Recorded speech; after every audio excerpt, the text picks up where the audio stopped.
going on? Dariana, what's going on? What up? What up? What up? What up? Erica Dixon. It's news again. It's the full interview. So yes, it's a full interview. Justice Note, what is up? TL, what is happening? Let me see. Did I miss anybody? Alvis Barber, what's up? Blue, I'm just waiting for y'all to pop in. Spoiler Kings, what up? What up with it? Erica Dixon, I said already. She dressed me. I'll wait for y'all too. If you want to come in. I just want ABC Online and it came up. Okay, so it's on ABC Live. Okay. Erica Strikes. He said Hulu is for next week. Okay, so it's on ABC Live. Okay, so it's playing now. Is it playing a whole bunch of new stuff first? Well, we about to see. Because it looks to me that the link that I got through YouTube TV is saying ABC News Prime, and then the headliner is Cross Country Winter Storms exclusive interview with Jonathan Majors, and then mall housing. So it looks like it's like a regular, like a evening news show, but then they're going to take part of it and dedicate it to Jonathan Majors. Okay, so so let me go to ABC Live. Play my screen for a second. Because they explained it yesterday night's news. They said this, listen. It's reference to Coretta Scott King and much more, streaming at 7 p.m. on ABC News Live Prime. An extended version will air Thursday on Impact on Hulu. Okay. So you don't gotta wait till next week for the extended version comes on Thursday. But yeah, like she just said, ABC News Live Prime. What was it called? PM on ABC News Live Prime. And it's not airing. ABC News Live Prime with Lizzie, 7 o'clock. Okay, so I'm gonna go to my YouTube TV real quick. Yeah, I'm in here now. Or do you already have it? I'm seeing a weather report. That's why I'm like, what? It's weird. I think it's just a nighttime news show, and it's just gonna be like it was. They're gonna chop up other parts we didn't see. Yeah, that's probably what I'm thinking it is. And then play the whole thing Thursday. I don't know, man. I don't know. Hold on. Y'all gonna have to get my reaction Thursday when I get off of work. Okay. I mean, if we can even see it then, because that's the thing. I'm still trying to figure this out. So if anything, I'll just share my screen like I did today when it comes on, but I actually let me do that anyway, because I should have probably brought my laptop down for this other thing I'm doing, because if I play the audio, it's going to overlap. So now I got child. ABC News. You got me out here. Okay. They're just doing, because I'm on right, because it's hold on, wait a minute. Is it ABC News Live Prime? 9? Yeah, okay, because she has two shows. She has a show that comes on at 6 o'clock my time right now, and then she has another show that comes on at 8. So is this, and that one's an hour. So obviously the show that's on right now.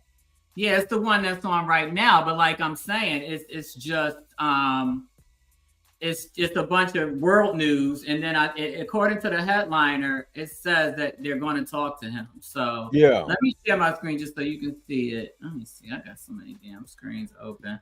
Tina says she posted the link 1,000,000 times. Well, sorry, Tina. She's a fat face online. She probably did it 1,000,001.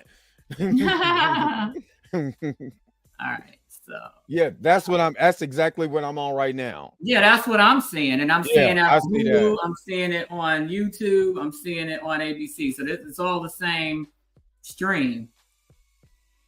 So I'm guessing we just gotta wait until we see his glorious face pop up, and then we gotta just shut up. I don't know. What color will his hat be? I know, right? He might go with champagne with the champagne brown look. Champagne brown. What up? She dressed me. Here, send the link to me, and then I'll pull it up. See this link. Who, me? No, she dreads me. Should send me, DM me the link. See, Dallas, I wish we could, but it's live. Yeah. I really wish we could, because I would. because I'm on it right now, but I can't because they're playing live news. So I guess this is like if you don't want to watch the live news on like regular old people at 6 o'clock, you can watch it online. But you got to wait till after it airs. After it airs. Right. So by that point, everybody talking about it, and now you got to play catch up. So it's kind of a pain. Exactly. What's up, Torrin Reloaded? Torrin Rain Reloaded. What's up? What's up? What's up, channel member? Chandra said we are favorite YouTubers. I don't my favorite YouTubers now. We appreciate it. We're here to please. Well, I am. I aim to please. He aims to please. You are a great man. I am. I'm a great man. And I need y'all to understand that I need my woman to be more like Jackie Onassis. I need her to be more like Betty White. Do y'all get that? That's what I need. Jackie Onassis. Exactly. Every I need all the women in the chat to understand you need to be more like Jackie Onassis. You know what I mean? What is another great white woman out here? I need y'all to be that. Yeah, exactly. Yeah, who's another great? Jill Biden. I need y'all Jill Biden. I need y'all to be like Barbara Bush. I need y'all to be like Nancy. I don't like what Jill Biden said to LSU last March. She was being a great woman. She was on code. She was following the script. Right. I just need y'all to follow the script. Stick to the script. That's all we ask. My man Marcus already, man, you this is my guy, man. Thank you so very much for the $5 super chat, man. I every time Marcus come in, man, I appreciate you, dog. So you already know I got you, bro. You already know.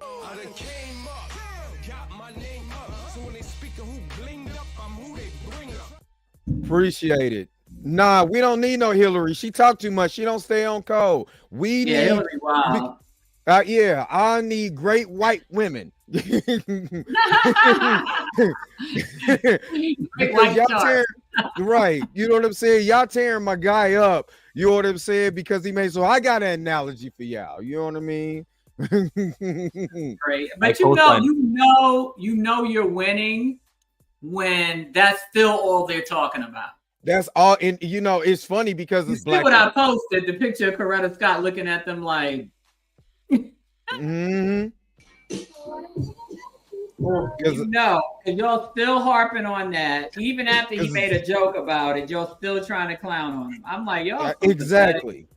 Just Kata, what's up? She said, I can only be Michelle. No. I need y'all to have that Betty White 99 and coming strength. I need that. Right. We ain't gonna do none of that. Who's that? Who's Michelle? I need that energy. You need to be the Bo Peep to his Woody. Right. Hey everyone, how you guys doing? What's going on? You good, bro? Yeah, just went and got my breakfast. It's my first food for the day. Oh shoot! I forgot how far ahead you are. Mm-hmm. Yeah, I said Betty White to say. No, it's midnight, so I'm just gonna eat this and just go. I was like, wait a minute, breakfast? No, it's because it's literally my first meal of the day. I haven't had anything to eat all day. Okay, so they did bring it up. They're playing it. Wait, are they doing this? The extended part? No. So look, check this out. Mm-hmm. This is what they're doing. They're doing exactly what they did this morning. Okay. Yeah, so they're doing giving us little snippets. Yeah. Let me take this. Let me hurry up and take this off because I've been I've been fighting them this morning. The copyright police. Oh, they got you? Yeah, they got me. And then I had to fight. You were talking through it? I literally as soon as it came up, I went, it came up after the stream. I fought it. An hour later, it was done. They wiped it off. You know what I mean? I put his commentary, but YouTube is still, limited in my ads. So yay. I'm getting a lot of that. And I asked people. Just for Jonathan. I think it's playing. You want to share it? No, it's the same thing I just showed. It's literally you're not gonna show it. It's not. They're not going to show it. They're ramping their audience up who didn't get up this morning for yeah. And like I believe it's the same thing. Just because it looks like the same clip there was for this morning. Yes, Erica Dixon, I need my black queen to be on that Betty White. You know what I mean? And I ain't talking about the powdered version. I need y'all to That's funny. Yeah, we said Betsy Ross. Betsy. What's the what was I know who you're thinking about as well. Lieutenant Ross, in it. General Ross daughter. No, I was thinking of what's the Betty Ford. I need y'all on the Betty Ford. Stop playing with me. Yeah. She was a drunk too. Remember, she created the Betty Ford Clinic. So you gotta watch her. Yep. All right, so what I'm gonna do is, because on this other one that I'm on, they gotta see it. So I'm gonna mute me. I'm gonna stay on yours, but I'm gonna mute my mic, and then so they can hear. You know what I mean? Okay, so this is different. Okay, this one looks different. Hold on. So you want me to unmute it then? Well, I'm gonna unmute this one, and then you're good. In jail after a conviction on misdemeanor reckless assault and harassment in connection with an altercation involving his then girlfriend. He sat down exclusively with me for his first interview since his arrest, discussing the relationship at the center of the trial, the role that he says race played, and why he didn't take the stand. Again, this sounds like what we heard this morning. You wanted to talk now? The way, have you seen the new Guardian article? A lot has happened. No, I haven't seen that one. In my personal life, articles are coming in thick and fast now. Okay. In the culture, and conversely, the impact of this is about responsibility and coming forward and being brave and giving my Dylan, this is what story. This was in an played ABC this morning. News exclusive, actor Jonathan Majors sat down with me in his first interview since a jury handed down a guilty And if we verdict talk for through it, reckless that's the reason why harassment, for a misdemeanor, copyright and a reasons. violation of harassment in the second degree. You know, I haven't seen my daughter in a long Okay, time. they switched it up. You know, and so a lot it of is has to do with extended. this situation. It all has to do with this situation, and she needs to see this. And this is the hard things need to be done, but it's been hard. You know, everything's kind of gone away. The 34-year-old actor was a rising star. This is our family story. Known for his roles in HBO's Lovecraft Country, Creed 3, I'm coming for everything. and Marvel productions like last year's Ant-Man and the Wasp, Fuck that Guardian Quantumania. article. Sorry. You're an interesting man. F that Guardian article. Scott Lang. And it was Yeah, on I that bet. movie set back in 2021 where he Looking met homeless. British dancer Grace Jabari. The pair dated until March of 2023 when Majors called 911 the day after a fight that was caught on surveillance video. Good. What happened exactly? Do you know? You're flipping it. No, I don't know. But she's unconscious. She's my ex-partner. Broke up. I came back. She's my ex-partner. That has to be highlighted. I stayed in a hotel last night. I came home this morning. Police found Jabari on the closet floor of their apartment. How? Majors You were was on the arrested phone by New to York Holly City police. for 2 accused by hours Jabari straight, of 20 assault, minutes in and out. strangulation, How and are harassment. you Convicted now found last suddenly month, unconscious on the acquitted of floor? 1 count of assault and 1 count of aggravated harassment, meaning the She sent jury those didn't pictures believe to he Holly. assaulted her intentionally. Your reaction to that verdict? Shocked. I was absolutely shocked, and afraid. I'm standing there, and the verdict comes down. I say, how is that possible? Dre, based off the evidence. Dre, Danny, remember earlier when I told you about the interviewing styles of Gail King and hers? After the verdict, in a statement, Jabari's attorney wrote in part, justice was finally served today, proving that the truth can prevail even in the face of power. Grace did not choose to be in this situation. Grace has been publicly attacked as a result of her courage to testify to the truth, but her unwavering resolve to see this case through to the end was born out of her desire to give other survivors similar courage when justice requires. Shut the fuck The up. prosecution has described your relationship with Grace Jabari. Sorry. as multiple I've never seen a survivor abusive. run down. How would you describe that 2-year relationship? I loved Grace. Our relationship was, it was not healthy, you know, and that began to reveal itself over time, but there was no abuse. In court, Jabari claimed she sustained head injuries, but never said how she received them. Entered into evidence these partially redacted text messages from September of 2022. Majors writes, "It's just fake. And I fear you have no perspective of what could happen if you go to the hospital. They will ask you questions. And as I don't think you actually protect us, it could lead to an investigation, even if you do lie and they suspect something." Jabari responds in part, "I will tell the doctor I bumped my head. If I go, I'm going to give it one more day, but I can't sleep and I need some stronger painkillers. That's all. Why would I want to tell them what really happened when it's clear I want to be with you?" Again, remember. I don't know what happened. Listen. I don't know what injuries you're talking about. The July incident, 2022, where she says you started throwing things, including a candle. Tell us what happened there. You know, we were in an argument. I was on the other side of the room, away from her, as I think she testified. And by my bedside table, I did a sweep, and I knocked over my candles.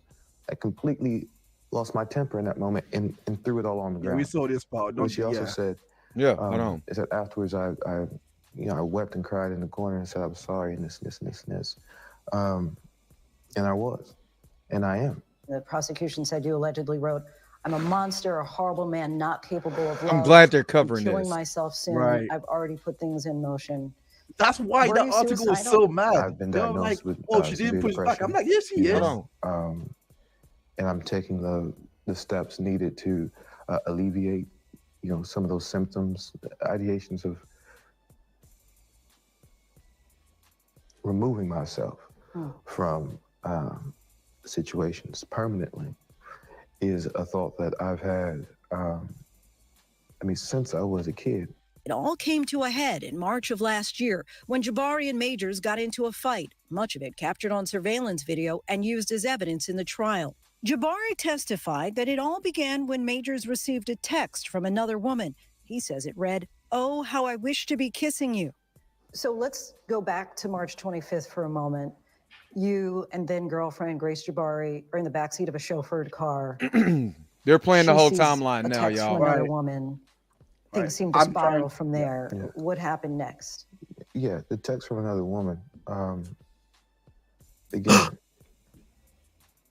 I said at the beginning, you know, I did that. I cop to it. I show her, right? It's in my hand. So he showed her. She grabs it. We scuffle for the phone. I pull the phone back. I receive my injuries. I open the door. I step out. She comes. Then one of the biggest mistakes of my life. I pick her up. I put her back in the car. He is taking accountability. Trying to get away from How would you? As the video shows, you know, everything calms. We get out. We walk across the street. I escort her across the street. The moment we get across the street, she grabs me. She goes for the phone. I get free of her and I run. For blocks? Yeah, for blocks. Surveillance video also shows Jabari talking to three strangers. She testified they offered to get her home. One of the bystanders can be seen speaking to Majors, who gestures for Jabari to get back into the car. He eventually leaves without her and goes to a hotel for the night. Jabari leaves with the bystanders. She says inside the car, you hit her in the face, twist her arm behind her back, fracture her middle finger. Yeah. That did not happen. What happened? Yeah. We saw by the video. I held the phone. I pulled the phone back. she came on top of me, squeezed my face, slapped me. That's all I remember. So she ends up with a 1-inch cut behind her ear. Laceration, yes, ma'am. Fractured finger. Yeah. How did those injuries come about? I wish to God I knew. Oh my God. That would give clarity. That would give me some type of peace about it. But you're confident you didn't. I have no question. What's interesting about the jury's verdict, it's so nuanced because they're saying you didn't intend to injure her. Right. But the result of your recklessness injured her. Right. Were you reckless? I was reckless with her heart. Not with her body. Not with her body. But never hit a woman. Never hit a woman. My hands have never struck a woman. Ever. When the actual testimony came, the driver said, she did everything, meaning Grace. Facts. Yes. Facts. Majors claims Exactly Jabari as he attacked said, him, like, ripping his coat, scratching his everything he face said is and so arm. believable. These are It's photos he literally says what are of his happened because injuries, what but were Grace deemed talked about the inadmissible in court. that My could not have injuries happened were, based on the video. I It's scratched on my impossible to hand, have happened. You know, from clawing for the phone. And I had a gash on my, at the time I had a beard. Under my beard, I had essentially a fingernail scratch on my I guess my cheek from pressure, you know. You chose not to take the witness stand. Why? Yes, ma'am. Yeah. The driver. You thought that was compelling enough. Yes. Well, That was yes to basically. that. You know, she was doing everything, he was doing nothing. Well, that's what I was going to say. Mr. Majors, did you see any injuries on her? No, I didn't. Clinical experts, the detective I spoke to, all who testified before I did. But after all of that, what was I going to add? Yeah. Much more of our exclusive interview coming up. Next, Majors explains what he says led to an audio recording presented in can I just say something? Like, look, when they asked the first time earlier in the interview, from what we saw in the morning, why didn't you testify?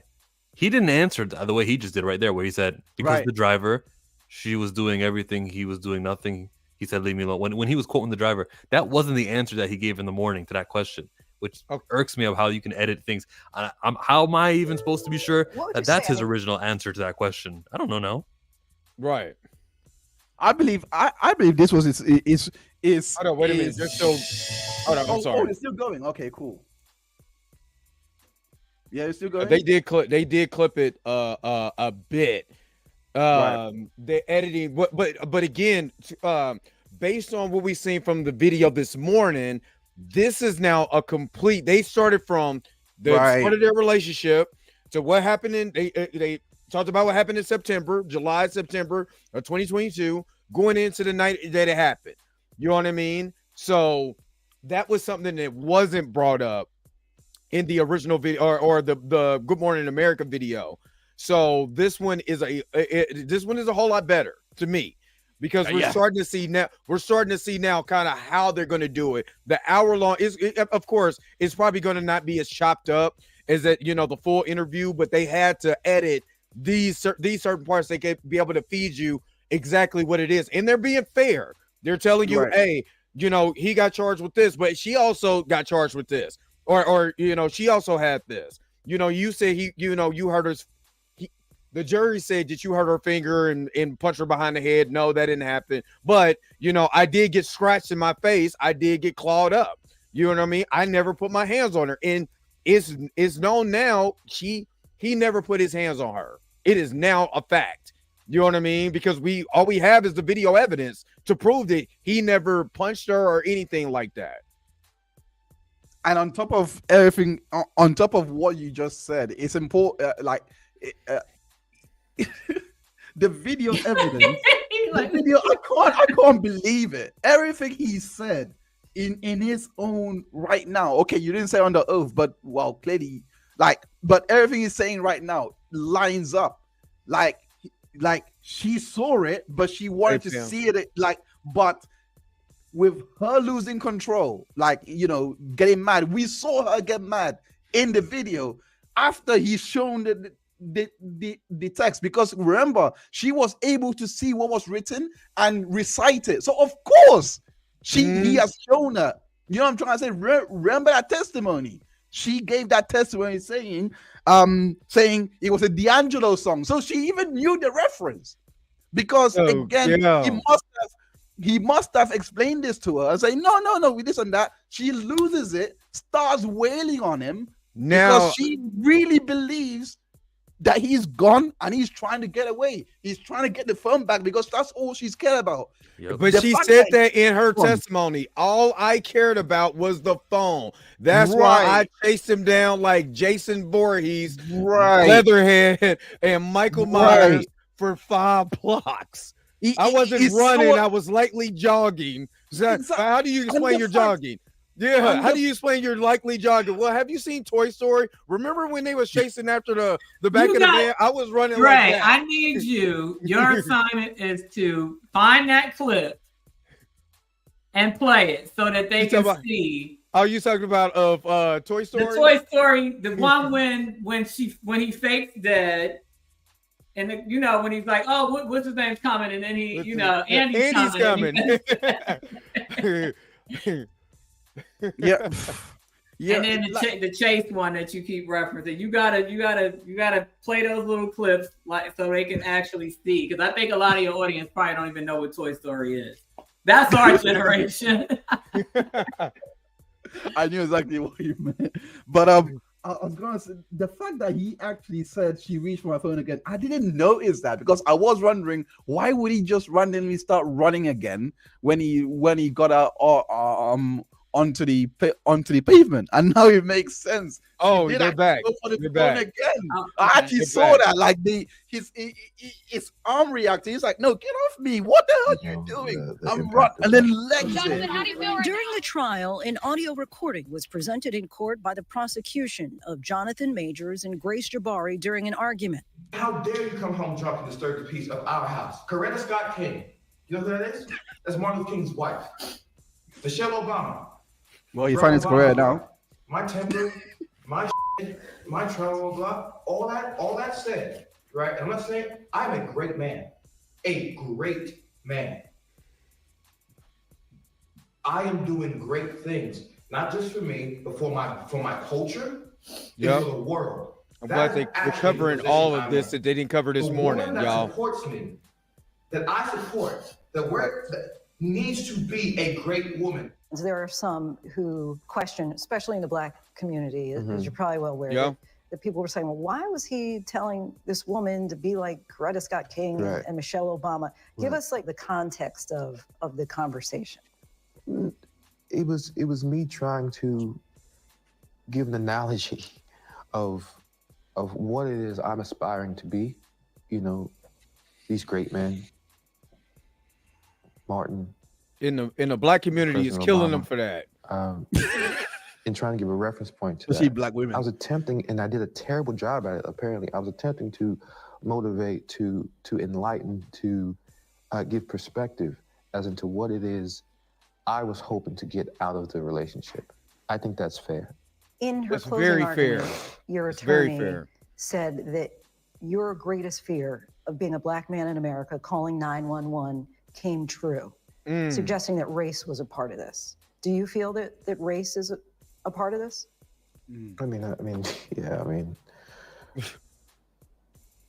of course it is, you know, like, without question. I mean, that quote unquote guilty verdict, you know, well, guilty verdict, no quote unquote, you know, like, you might as well put that on my birth certificate. You think a white man facing the same allegations would have been arrested, charged, convicted? I'll take it further. If you watch those videos and you reverse that and you saw a Black man chasing a young white girl down the street, screaming and crying, that man is going to be shot and killed in the streets of New York City. That Black man will feel that. Manhattan District Attorney Alvin Bragg's office responded saying in part that they do their speaking in court. Jabari's attorney responded to this interview saying it is not at all surprising that Mr. Majors continues to take no accountability for his actions. His denigration of our jury system is not dissimilar from the above-the-law attitude that he has maintained throughout this legal process. The timing of these new statements demonstrates a clear lack of remorse for the actions for which he was found guilty. What's going on, should Lauren? make the sentencing decisions fairly easy for the court. Mr. Jabari will continue They're to so speak full the of truth crap. and seek justice in the appropriate forums in a continued effort to respect our legal process. Grace, as you know, was arrested and charged for assault, but will not face prosecution. Right. Do you have thoughts on that?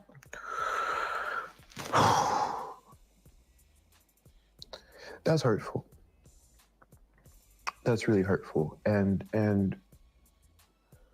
why is it hurtful? Because I see what he's doing. Again, I know what happened. Movies don't matter. Work don't matter. Exactly. Yale education doesn't matter. In that moment, what I felt was, oh, I'm nothing. Throughout the trial, Major's girlfriend, actress Megan Good, was right by his side. She was also present for our conversation. You've mentioned Megan a few times. Yeah. We've seen Impactful. her right by your side, going in and out of court throughout the whole trial. Yeah. How would you describe your relationship?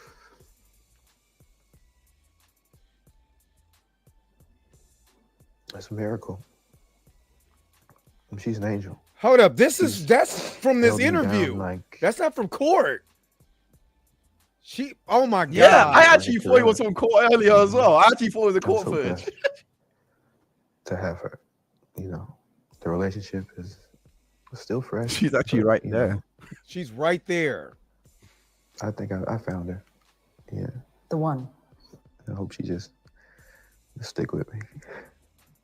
Major's career as a rising so he didn't Hollywood actually actor say she's my is now Coretta? in limbo. Future appearances No, playing he did Kang say the that. Conqueror in the Marvel Oh, he did? Cinematic Universe have been scrapped. You hear the I verdict didn't hear. I just the same day Marvel drops you. Your reaction? Same hour. Same half hour, I think. It's like the world stopped. Mm. You know? It's like you work so hard for things. And then, it's done, And in that same breath, I thought, man, that was cool. How so? I was a supervillain, and I got to play multiple characters, with a group of people that really cared nothing about anything else except making really cool movies and giving their actors This is his whatever plea they to need get back to Marvel, to me. tell those stories. And I'm so proud of it. You think you'll ever work in Hollywood again? Yeah, I do. I pray I do. But it's God's plan and God's timing. For those who say, look, he's convicted at this point, what would you say? I mean, do you deserve a second chance? I think I do. Hashtag Majors Matters. I think I think I do. I hope other people think that. Majors is set to be sentenced next month, but says he and his legal team plan to appeal. And we still have much more ahead here on Prime tonight. The major setback. All right. I noticed what he's doing when they asked him about the Marvel thing. Instead of being like, I'm so disappointed they F me over, he more so brings it on himself. 30 minutes within the same half hour. Likewise, when asked about the girl, she didn't receive any charges. Instead of looking like he's a guy pointing finger, blame at other people, he's more so going, let me direct this back on myself. See, it doesn't matter how much school I go to. It doesn't, and all of that doesn't really. It doesn't how matter. accomplished I am. It hurt me, and that's why he's doing. He's not trying at all, exactly victim blame, which is exactly. That's coming. It's still gonna come, but it's less. It's gonna sound less ridiculous when it comes now, because every time there was a chance, he chose not to. Just the fact that Lindsay Davis is asking the question is enough of a shot. Is enough of an elbow towards Grace Jabari. Exactly. Right.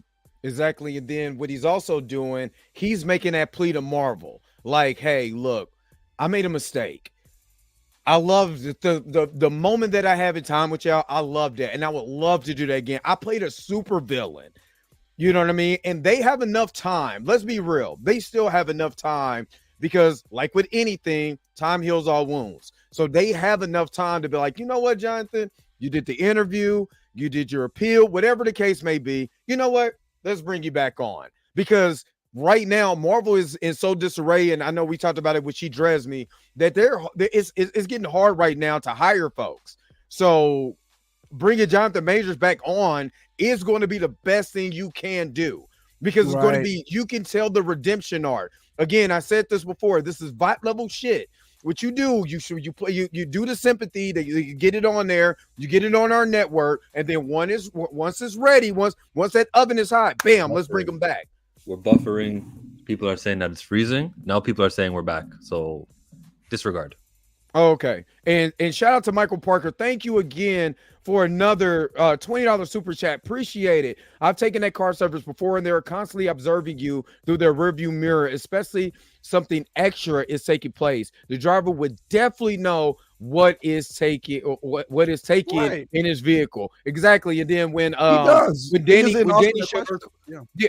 showed her Cadillac Escalade, I'm like, there's no way in hell you're missing anything with two captain chairs, because there's no seat in the middle. So you know exactly what there's an ass kicking that's going on in the back. There's no way you can miss that. He said, okay, we're back. I wish I could have heard what Chill was saying. I'll repeat myself. But let me add to what you just said right now about the driver. I'll gladly repeat myself. That driver, his ability to see what's going on in the back didn't matter, because he was speaking in Urdu. And these people the jury will not value this foreigner speaking this other language. He ain't white. Nah, I'm going to believe Grace. I'm believe Stephanie. The Duchess Stephanie McMahon Helmsley III. Let me go ahead and give this super chat. Thank you so very much, Mike.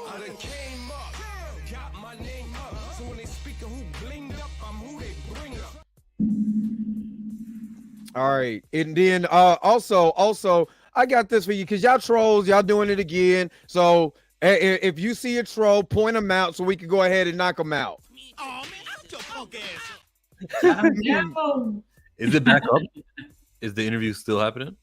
No, they're done. That was the last segment? That was it. That was the last segment. But I can't stay long. I'm really, really hungry, but I just want to say thank you. Get something to eat. No. I really appreciate you for bringing me on here, Dre, and we definitely have to do this again. And you know, I just want to say, look, that interview was probably I just spoke to Liana right now, and she basically said something that really stuck out to me. Wow, that's really important, because he said she was looking for clues of lying, you know, how someone was lying, etc., you know, based on her experience.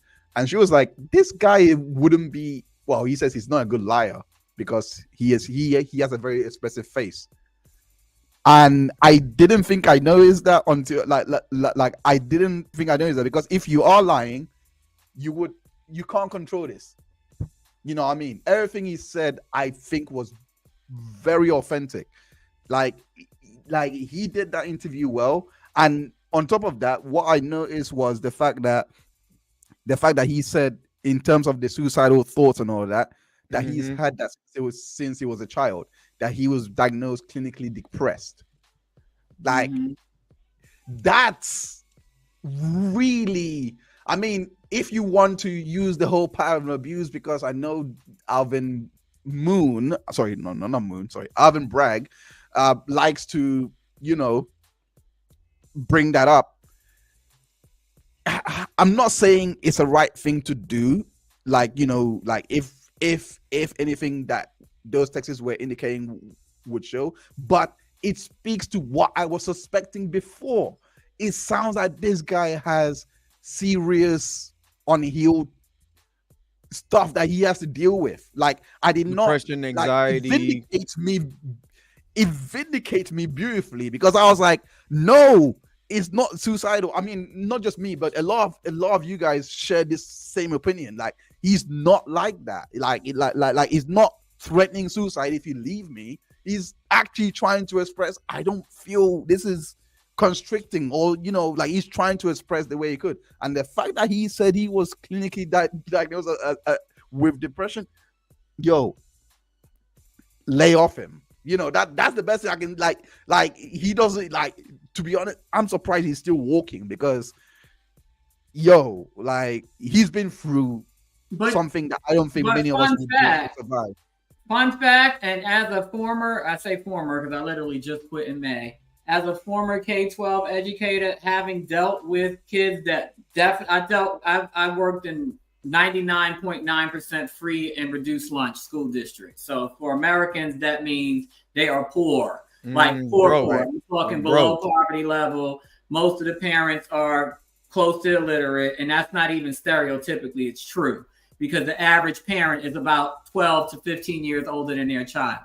So I'm saying that to say that mental illness thing, there was so many children that we tried to run interventions on, and the parents refused to get them services.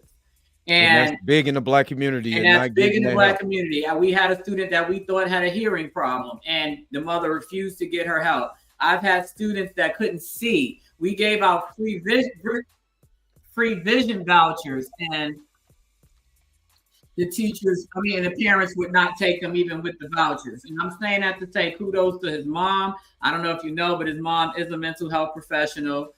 One that can diagnose, that can take health insurance, that type of mental health professional. Kudos to her for recognizing that and getting him that help.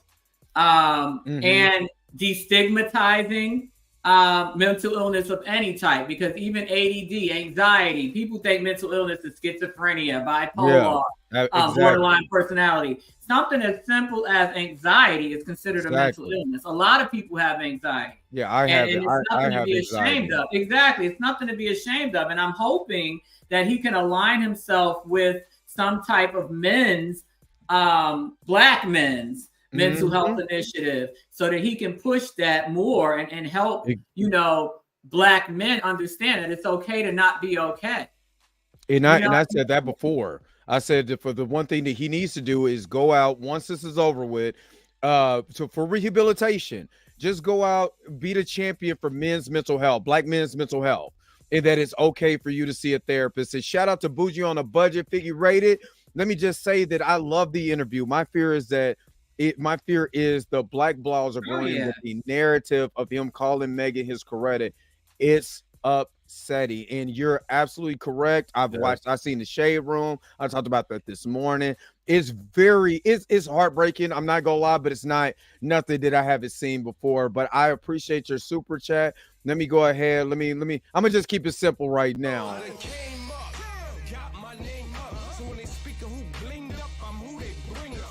So Robin. I love your videos, but thank you so much again. I'm gonna have to run. Again, Chillmonger. Make sure you keep it chilling, Mike. Wait. Oh, there it is. Yeah. And Dre.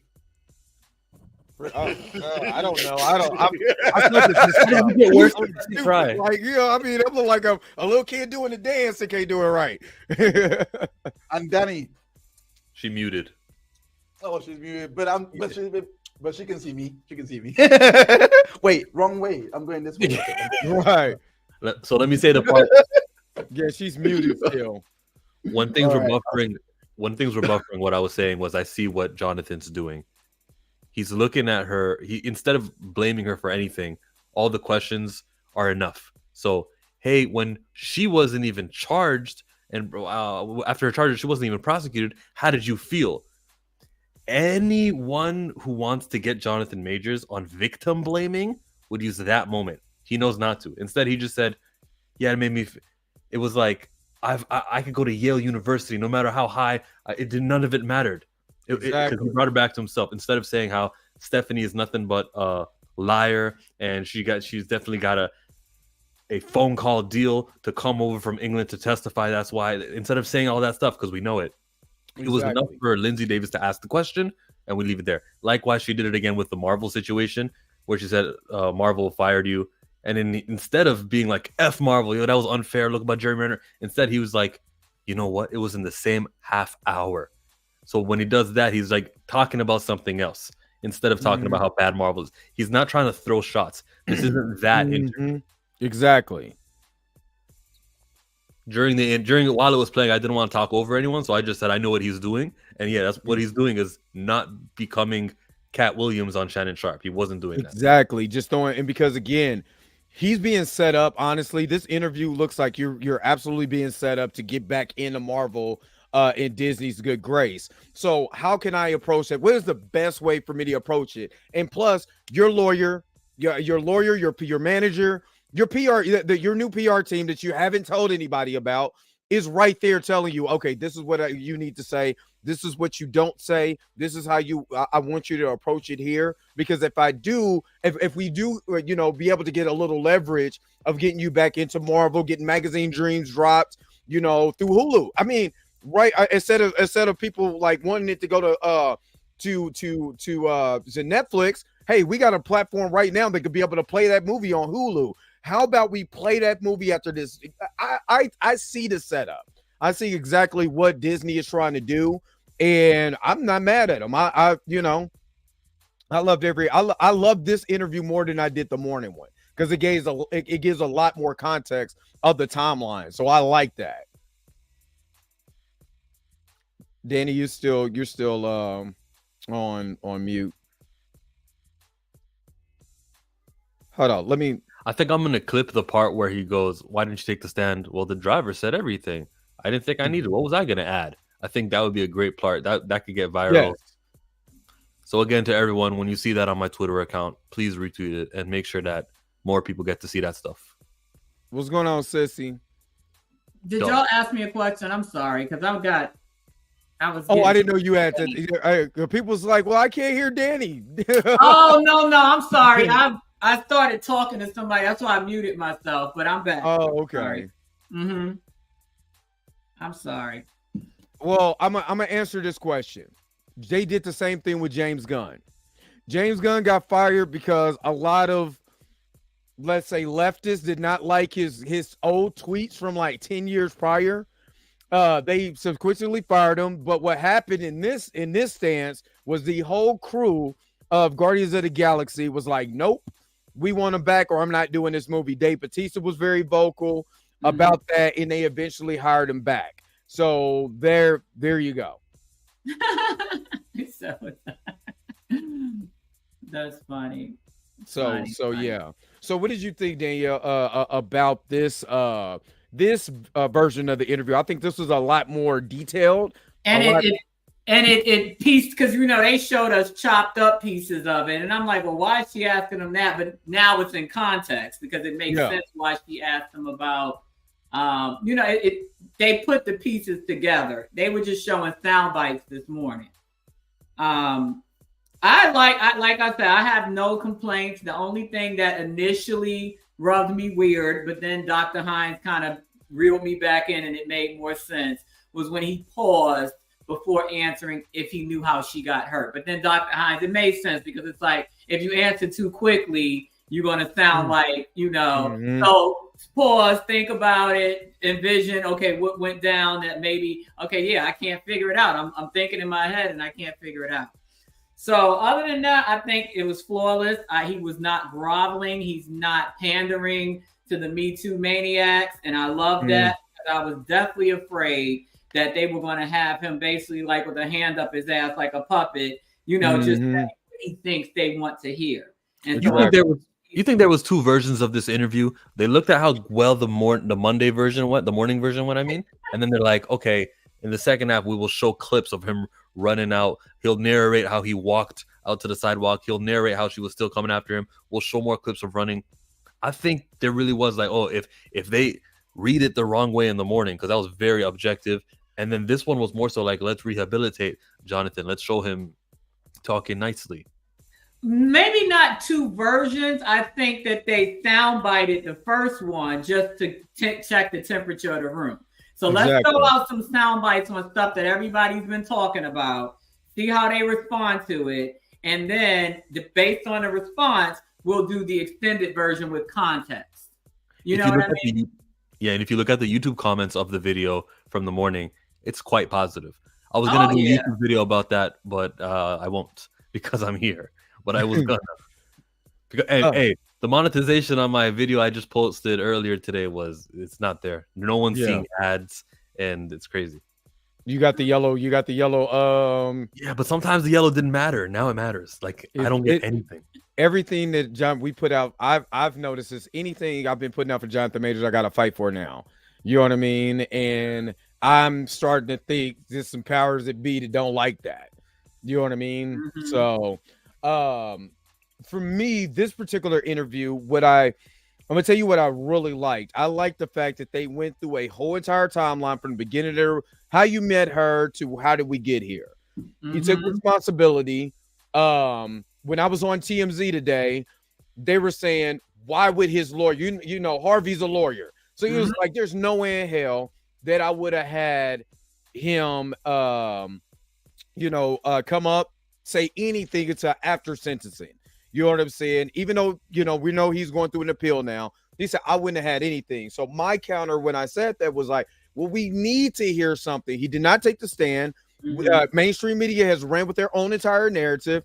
He gets to tell his side of the story. Right. And we get to hear everything from what he says. So now we got a full context of his version of the story.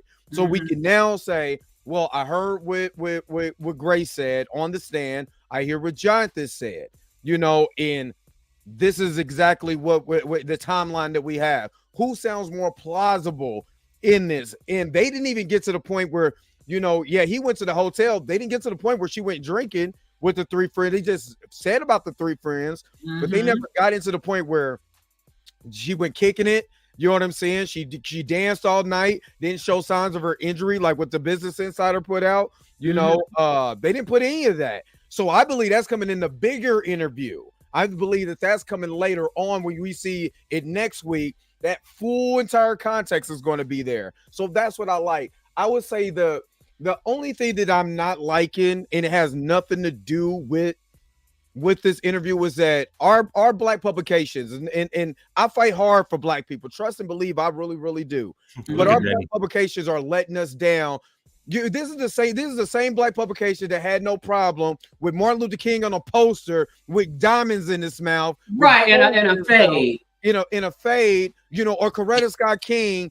I've seen somebody Photoshop Coretta Scott King's face on Megan Good's body when she's in a more of a sexier attire. Yeah, I had no problem with that. Because that's what they fought for. They fought for us to be ignorant as hell, disrespectful, irreverent. That's what they fought for. You know, this is exactly why Martin Luther King, Malcolm X, Medgar Evers, that's why they died, so that we could be out here tricking ourselves for these industry heads and making ourselves look like clowns. What's that third name you just said? Who? Medgar Evers. Say it again. Medgar Evers. Medgar Evers. Medgar Evers.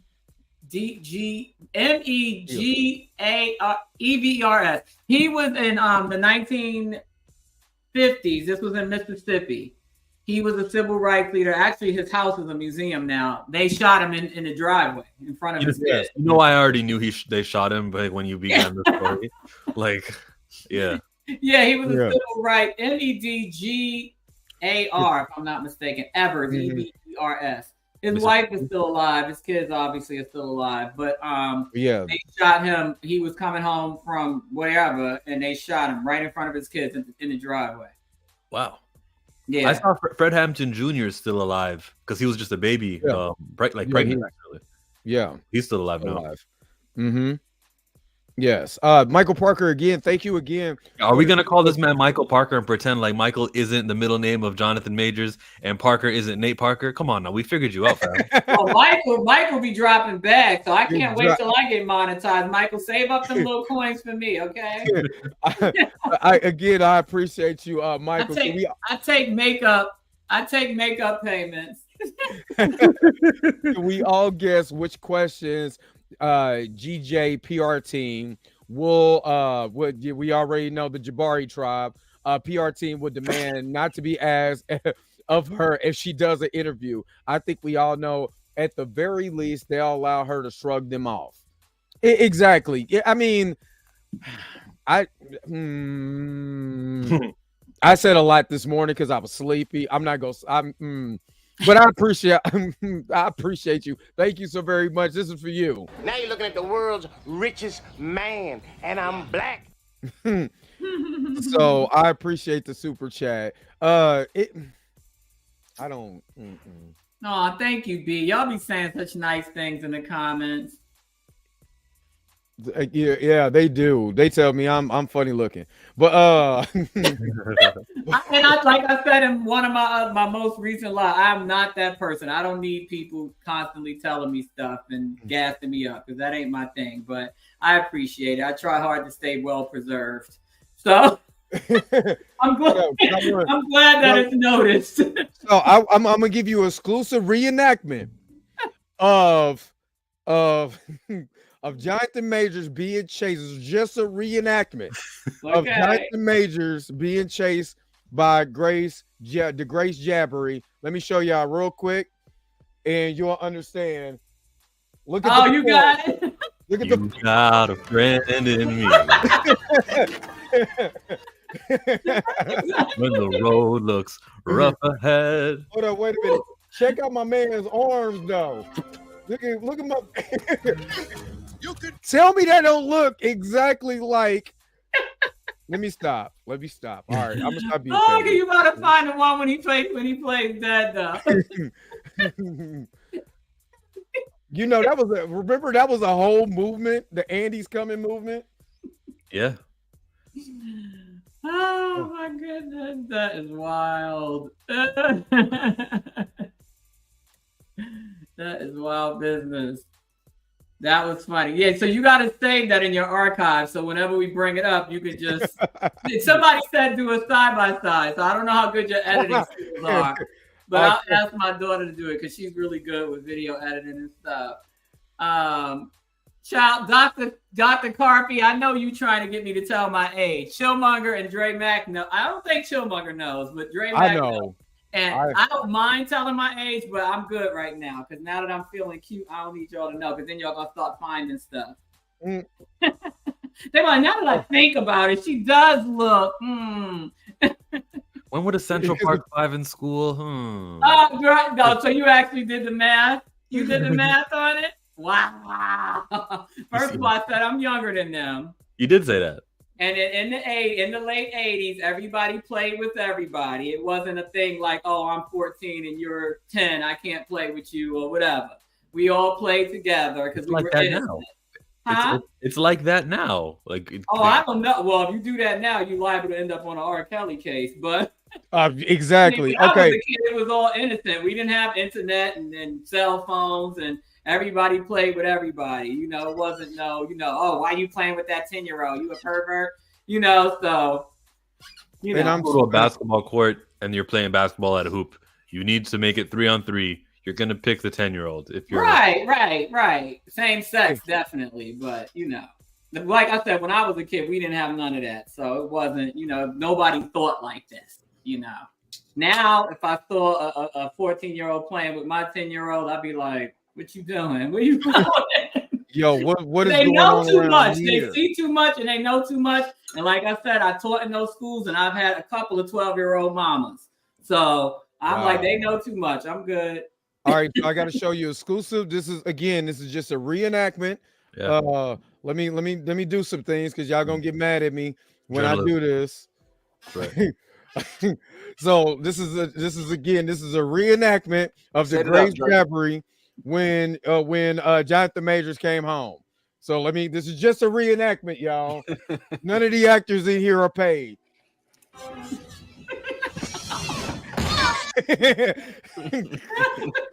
That's just a reenactment, y'all. That was her after the maintenance man opened the door. As soon as that he stumbled over that over that luggage, she was like, oh. Exactly. Oh my God. Yeah, I'm telling you, do it side by side because I'm sure we're gonna get to the part of the interview where he's talking about getting home and finding her in that closet. So we gotta have that queued up. Oh, most definitely. And B Smith, thank you so very much for the 1999 super chat. Thank you so very much. They are keeping so much under wraps. I am so certain as to what this interview would do for Mr. Majors. To me, I said this earlier today. This is for the shareholders. That's who this is for. This is for middle America, white, middle age, you know what I mean? Good job, you know what I mean, to kind of mass them over. So I'm telling you, they're gonna bring him back, and they're gonna keep Magazine Dreams, and they're probably gonna dump it on Hulu because they didn't get Hulu for nothing. So again, that's what they're probably gonna do. So now this is a way for them to be able to push, this narrative of this guy's being real. He answered all the things we need to answer. He took responsibility for himself. He's getting help. He acknowledged that he does have a mental health problem that he's been dealing with as a kid, so we're going to get him the help he needs. The same thing they did with Ezra Miller. And I'm still waiting for the memes from Black America for Ezra Miller. But, right. That's that. But thank you so very much. And then we have another super chat that's sitting there. Thank you so very much. Let me go ahead and give you this one. I done came up, got my name up. So when they speak of who blinged up, I'm who they bring up. So appreciate that, B Smith. And then there's another one. Kev Z 247 $30 super chat. Thank you so very much. Showing love. Keep up the good work, y'all. Thank you so very much. That's what we're here for. Our job is to break what mainstream media is doing. Stay on top of this thing. Give what it's supposed to give, and that means giving the truth. And I'm glad now that Jonathan is telling the truth despite what everybody else is saying. So let me go ahead and give you this. For me? Oh, I can't believe it. Thank you, boy. Oh, you're the best friend. So thank you again for the $30 super chat. I really appreciate it. All right, so we have to switch. We're switching gears because he said somebody's in Danny's DMs already. Oh Lord, please. So I just see you got great skin. They over hold up. Wait a minute. Hold up. Let me say this, dog. This ain't the chat line. Y'all over here trying to. Wait a minute. What now? What's the thing? They over here trying to get on. I'm missing some of these comments. I saw the DM comment. I ain't seen nothing else. Oh, I thought I seen. No, you seen one that said you have great skin. Oh, child. Like I said, I'm hopped up on preservatives. Y'all gotta see my vitamin cabinet. Take vitamins, collagen, people, collagen. Look, I'm over here with my daily dose of vitamin C right now. Listen to this. Okay, granddad. Okay, pops. Vitamins and all that stuff. I'm telling you, the lethal interjection crew is coming next. That's coming. Trust me. That's gonna be my next super chat. Is the lethal interjection crew in the pimp named Slickback? Say it with me now. So, of course, if you see us switch gears, we have my two esteemed co-hosts of the Blurred AF, because we do this on 7:00 p.m. Of course, this was Jonathan Majors Monday. Majors Matters. So, of course, we talked about it. Mika G, Naughty is here. Chillmonger gets to kick it on Blurred AF, and then Danny is on Blurred AF today. So I had to change the aesthetic if y'all seen that. So thank you so very much for hanging out with us on Blurred AF. Mika, Blue, did y'all see anything or any of the video or anything? And what's your thoughts if you did or if you didn't? Mika ain't say nothing. She ain't say it. Shut up. Yes, I did. First, let me say hey to everybody. Hi. I saw all your comments. Hi. I watched part one. Hold up. Wait a minute. I need to go and put my makeup on. What's Get your collagen on, like Danny said. Get your collagen on. Collagen on. Everybody all bring out the Durban roller and all of that. You be your collagen shots. You need your biotin, all that, man. Keep it all. Keep the hairline. Keep my edges from falling out. Yeah. See, this side of the chat. See, this is why I did it. This side over here looking good. We over here medium, rare, ugly. Medium, rare, ugly. Medium ugly. So you make me sick. No, I got to see part 1 and a little bit of part 2 because I was at work mostly today. So I do need to go back and rewatch the whole thing. And thank you. Thank you for the comment. Danny and Mika, hey, y'all got y'all a fan club going. I'm trying to say. I ain't even gonna say. All right, but no, all right, great. Appreciate it. I'll make sure to. I'm gonna run the chat if Robin's not in too. I think Robin is still in, but I'll make sure to run the chat too. So, go ahead, y'all. I'm sorry. Oh no, I think that this interview was good. It was a good look for him. It was the interviewer. She asked all the right questions, but she also alley-ooped him on a lot of questions. So I mean, kudos to her for this because it could have went left, but it thank God it didn't. Yeah. What did you think, Blue? I watched it. Well, I was watching it with y'all while I was doing my little run or whatever. Yeah, I agree with Mika. Watching it, because Mika watched the 2 parts that came out this morning, but the whole thing put a lot more things into perspective. And that's not even the whole entire thing yet. Yeah, that was just for the nightly news that played way more stuff than that. Basically, the 6 minutes that they played this morning. They pimping the hell out of us, though. I tell you that because they got us. They got my sleep. Locked, they got everything. They got us. I'm trying to tell you. Yeah, I ain't had no nap today. So Jonathan, I've been up since 6 on no nap. Aisha, I'll make sure Chill comes back. You know what I'm saying? I'll make sure he comes back. I got you. I don't know what happened to him, but I'm gonna make sure he comes back. I think he's got to edit a video, but I got you. Don't worry about it. What is so full? What is nothing, man? Nothing. He's just giggling like a schoolgirl. Exactly. Give me 1 second. Just a giggling. I got. I'm just. It's the chat, man. That's what it is. I'm just. They like the chat up. I'm trying to multitask over here, and I'm like, wait a minute. Oh man. Exactly. But now it was a good interview. To get back on it, man. It was a good interview. Like Mika said, the alley oops. I appreciate the alley oops. You know what I'm saying? To me, sometimes you do have to frame certain interviews a certain way to get people to talk. You know what I'm saying?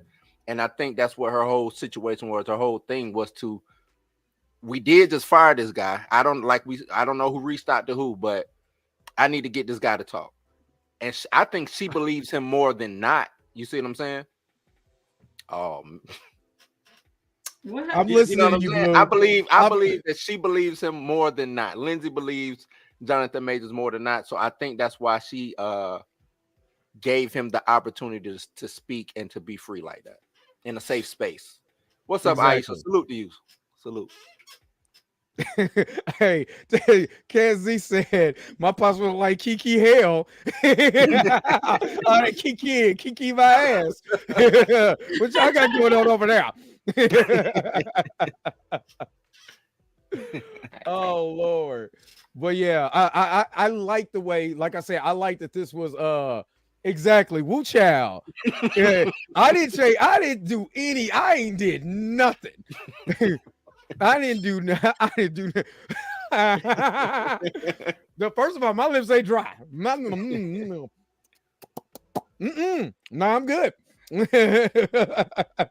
But I do like that this did bring it all into context because, like I said, again, when you're looking at this from a business point of view, this is for mainstream. That audience is going to watch ABC. Your people that's 15 to 25 is not watching ABC. They didn't even know ABC exists. You know what I'm saying? The only time they know ABC exists when it's a game on. They don't know what's going on with ABC. They're not actively watching that. Again, middle America, you know what I'm saying, is watching ABC. they're going to say, well, I did hear from the Variety about this guy, Jonathan May. Let me hear what he got to say so I can get my own point of view, whether I like him or not. Does it change my thought process? Also, again, ABC is owned by Disney. Disney owns Marvel also. So the biggest thing that they have to do is to sell this to the shareholders. If he comes back, which I believe now, I'm more 70% believe that he's going to come back, because you don't put this on your network. You know what I mean? That you want, or this guy has been on, even though you fired him, because they did the same thing to James Gunn. They can fire you and rehire you. That's all I'm saying. Skip the context. They fired a man and rehired him. That's the simplicity part of that. Yeah. And you get this guy on this network. You share this. You see that he's remorseful. Something that Ezra Miller did not do. WB came out and said, "Well, Ezra Miller's getting help. He's, they are getting help. They're getting the stuff that he needs. They need rehab. We're gonna stick by this." That's what they're doing. But right now they got to set that groundwork so when he does come back, all of this a year later be like, oh well, remember that interview? And half of y'all not gonna remember it unless y'all are talking about Coretta Scott King and that crap. You know what I mean? So don't even get me started with social media right now. Aggravating shit. That's the only thing y'all took from this. That's all right. That's all you got from this. That's all y'all took from this. They still on Coretta. I'm seeing memes. They put that's because everybody. That's the hot thing to do. They put Coretta on Megan Good body, and I'm like, what? Really? That's on a super sexy picture of Megan Good. That's super disrespect. You telling me that a man is saying that I aspire my wife to be like X, and then you like, yeah, you know what? Nah, I feel like he's weird. He's weird for that. So let me go on this rampage of variety, because that's the only thing you can do. You can't tell me the man was a victim. You can't say that. The only thing you do is sign language. Same guilt, same insults, guilt, and the need to be right. Because you're gonna go on, you're gonna be in your Twitter fingers or whatever, talking shit. You know what I'm saying? And then you can't even back up what you're saying, because the only thing you can do is shame this man who wants to be better. He's just saying, can I just be better? Yeah. But you want to know something, because you know me, I'm gonna make it short though, because I can go on my soapbox and never come off. But what that speaks to though, and again, it's a generational thing. I really pray that it's not people in our age range that's doing this. I pray that it's a lot of younger trolls, maybe even some non-Black people that are just trying to implant bullshit because they know that we just jump right at it. But it speaks really, and it's sad. It's sad, because I thought that we as a people, we started embracing relationships and marriage and doing things the right way more in this current time in the 2000s. And it's just so sad that there's so many people that don't have any hope, to where they feel like anything that resembles something positive, like a couple that's doing well, that's happy, it's not comfortable for them. That's not a comfortable concept it's not. For them. Or I mean, when we were growing up, that was a flex to find somebody like your mom, right? Yeah, exactly. Like, who you wanted to marry, the woman that raised you, somebody that behaved like your grandmother or your aunt. Those were the Corettas of their time. Right. And just the idea that they don't have that at home, that's him saying something like that is so foreign to them. It's disturbing, because it's like, well, who's your mama? Who's your grandmother? That him saying something about Coretta Scott King is funny. That's something to aspire to, because you really should be having that in your mom or your grandma. Exactly. But and then they don't, because grandma is 50, mom is 35, they 20. You know what I'm saying? So it's like great grandma is 64. It's like everybody's like 14 to 15 years older than each other, and they all competing on Instagram, clapping their asses. It's crazy. Tell the truth and shame the devil. It's crazy, and that's really what it is. I think they just don't see that. They don't see that in their own lives. So when other people talk about it, it's funny, or it's goofy, or it's corny. Yeah. You know? Thank you so very much, Justin Martin, for the $5 super chat. On their network and Disney Plus and Hulu, they pushing the out of this. Exactly. But you got to, because again, who are you selling this to? 70%. Let me just tell you this. 70% of people who go watch these Marvel movies are men. A large percentage, about 80, no, I'm sorry, about 70, about 5% of those are white middle-aged men. They go watch those movies. You're not selling this to Pookie and Ray Ray. What you're selling this to is that middle-aged white man who's going to go back and watch a Marvel movie because they liked Jonathan Major's performance. Because despite how bad, that movie was, people think that movie was, everybody came out and said, wow, Jonathan Majors was amazing. Jonathan Majors was awesome. Jonathan. I can go back and pull up any big YouTuber was like, at that time before the allegation came out, that Jonathan Majors was awesome. That's who you're pushing it to. And again, because we do this to ourselves, they're looking at if they're doing it, we gonna do it too. You know what I mean? So again, thank you so very much for that. I appreciate that. Let me go ahead and hook this up. Now you're looking at the world's richest man, and I'm black. And then I got another super chat for Robin D. Robin D. Breakfast Club clowned him again on him saying Megan Good was his Coretta in this interview. Are y'all surprised? I'm not, but Mika, because me and you talked about this. He was married, but Megan Good was married to a Pastor Devin Franklin. Correct. And remember how everybody was like, "Oh, he gonna make her to a first lady." She ain't. This is the detriment to us because they was clowning her. She's over here found a man. You know what I'm saying? That love the Lord is what I guess what you're supposed to do, or this is what you inspire to do. Love the Lord, good dude in church. You know what I'm saying? Doing the right things, and they clowned her for that. Then eventually she couldn't even take the pressure no more. You know what I'm saying? And she couldn't be what he wanted because of her public life. And ever since she got with Jonathan Majors, they've been clowning her for that. You know what I'm saying? It's like, what are we doing? Yeah, it's like, what are we doing? Do we talk about uplifting black people? Or do we talk about what we need to do in the community? Or are we sitting here waiting for the next joke to come in? Healthy families. She married the pastor. I don't remember her ever being problematic.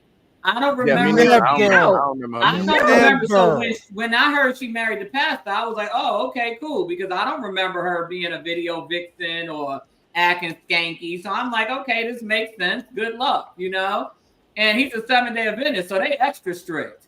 Right. So she damn sure ain't have no light from sundown on Friday till sun up. Exactly. She's observing that Sabbath. She wasn't going nowhere.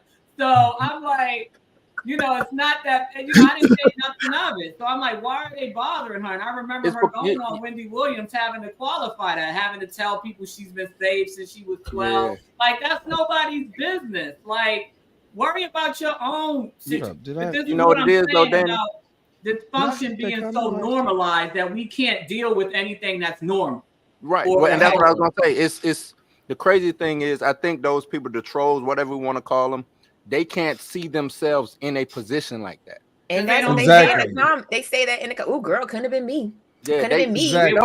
No, I'm talking about the positive, you know what I'm saying? Being a first lady, that's what I'm saying. Like in their mind, like they're calling, like if the comments that I've seen today was Megan need to she need to get out. She need to run. This dude is crazy. Exactly. All because he wants her to be a good woman. You know what I'm saying? Right. Like this is what she's been a good woman. Right. Exactly. So they're like, no, he need to run. He's crazy. He's a narcissist. He's this. He's that. No, girl, you need to run. Why? They need to stop using that word, man. It's so rinsed. It's more rinsed than my laundry. Right. Yeah. It's overused. The tag narcissist, whether they put it on a man or a female, is because that person who uses that term does not want to take accountability for the shit. Right. There it is. Exactly. And I think that is a problem that I'm having. We tell black women, and I'm just saying social media let me say it like this. Social media tells black women, first of all, you don't need no man.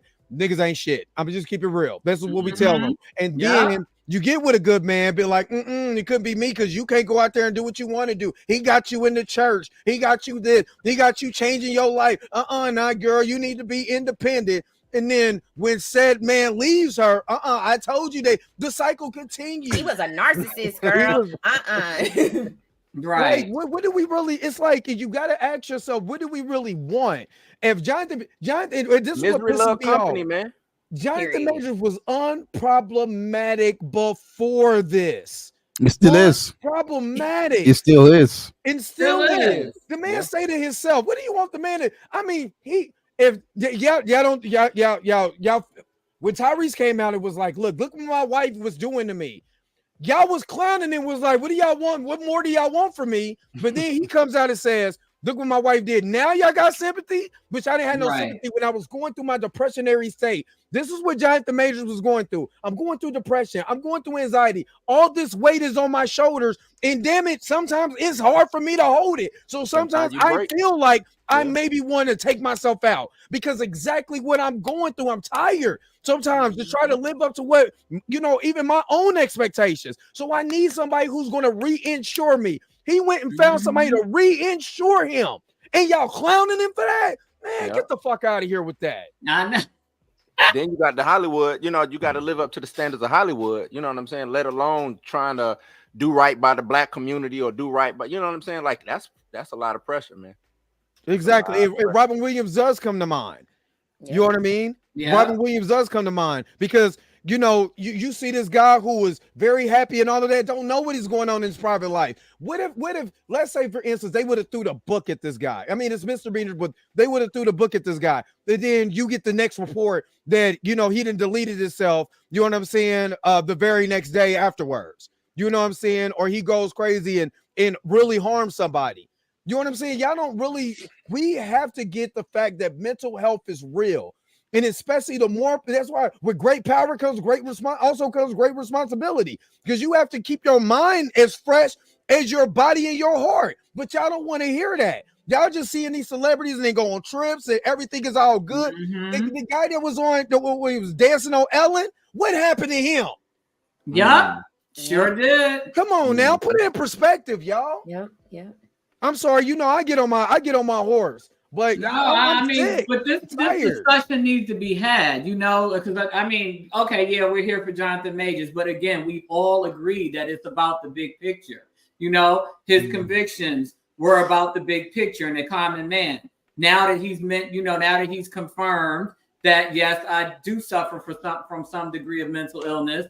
That's something that needs to be discussed. And I don't even think we're off topic. It's something that needs to be discussed in our communities. Facts. Because we laugh and key about it, but these kids are like I said it before, they're going to be the cause of the apocalypse if we don't get them reined in.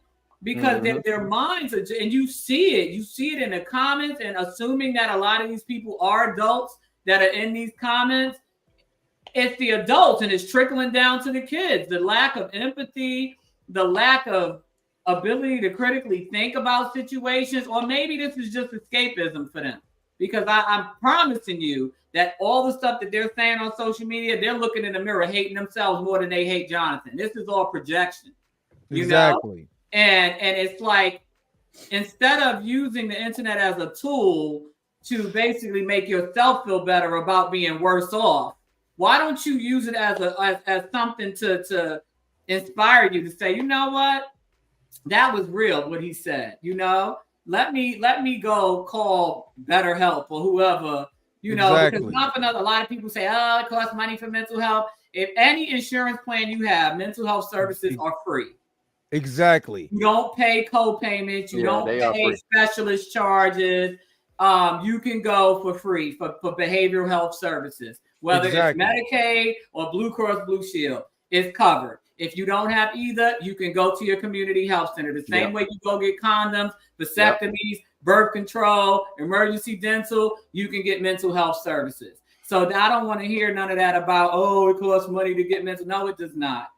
You just have to get up and go and do it. Right, exactly. And I think because, I suffer from anxiety. I have anxiety bad. Like when it gets bad, it gets bad. So I could say that, me working with my, with my therapist and everything, I take it way more seriously because there's been way too many times I was on that verge. Yeah. And when he said that, I had to stop myself from becoming emotional because I know exactly where he's coming from. The only thing you're trying to be is great, but you have to, inside of your mind, you have to think, how great am I? You have to. My therapist always said, give yourself affirmations. If you can't wait on nobody to give you an affirmation. You look in that mirror, you tell yourself how great you are, that we're gonna have a good day today. When you get it to that point where you start feeling anxious, let's reel it back. Let's think about it and let's go forward. We got this. You know what we're doing today. I don't want to. It just so much bothers me when we just take men's health. Black men are not just dying by the police. Black men are taking themselves out. Black men are dying of all kinds of ulcers and diseases, not being able to see 65. You know what I mean? Because of mental health issues. You're sitting over there and you're stressing. Then you start having mental health issues from the stress. So come on now. And you got to think about it. A lot of times, a lot of us getting killed by the police had mental illness. Exactly. That was what led to it, because they don't know how to deal with mental health, and they just right away want to, take you out. I felt threatened. I was afraid. And 90% of those cases, those people had some type of mental illness or substance abuse issue as a result of mental illness, because that's something else we don't look into. People addicted to substances, I'm talking about addicted, not just recreationally, have mental health issues that they're trying to quiet or self-medicate. And that's another thing that's not addressed. We listen to these songs, I took a half, she took a whole, popping Kirk and Xanax, but out like a light. You got to think about that. That's not normal to just be popping Xanax and perks like it's candy. Hard drugs. What is it that you're trying to mask that you feel like you have to take that just to get through a flight, or just to, ride down the street with your girlfriend or whatever? It's crazy. And how it's normalized. Like, okay, well, just pop a perk, take half of Xanax, take, perk 10, perk 20, perk 30. I'm like, you going to get to perk 80 and die? Like, when you going to crash out? Because I know they start at 10. That's crazy. Go back. I'm a perk 40. I'm like, wait a minute. So there was a comment made about the Breakfast Club, and we know. I follow Charlemagne on Instagram, and he's always on there preaching mental health. Bro, where was you talking about mental health this morning about Jonathan Majors? You sat up there and joked about this man, had all the jokes about this man, but not once considered his mental health. But you want to practice mental health. He's a cancer. I really hope that DJ Envy does get convicted so they can shut that whole show down for payola and everything else. He gets on my last nerve. He's clearly a self-hating black man, and he has every reason to hate himself. And all he does is hate on people and clown people and try to, slick talk people. And I think him coming from that Wendy Williams. Him coming from that Wendy Williams camp, I think really messed him up. But you want to know something? People talk a lot of stuff about Wendy Williams. Oh, no, not her. I think he took the wrong. I think the backlash on her is because of him. Because he took the whole gossip thing and turned it into something toxic and negative. Yeah. She just was reporting stuff that we already heard and saw. She just was basically regurgitating it in her own little funny, quirky way that she did things. But he goes gutter with everything.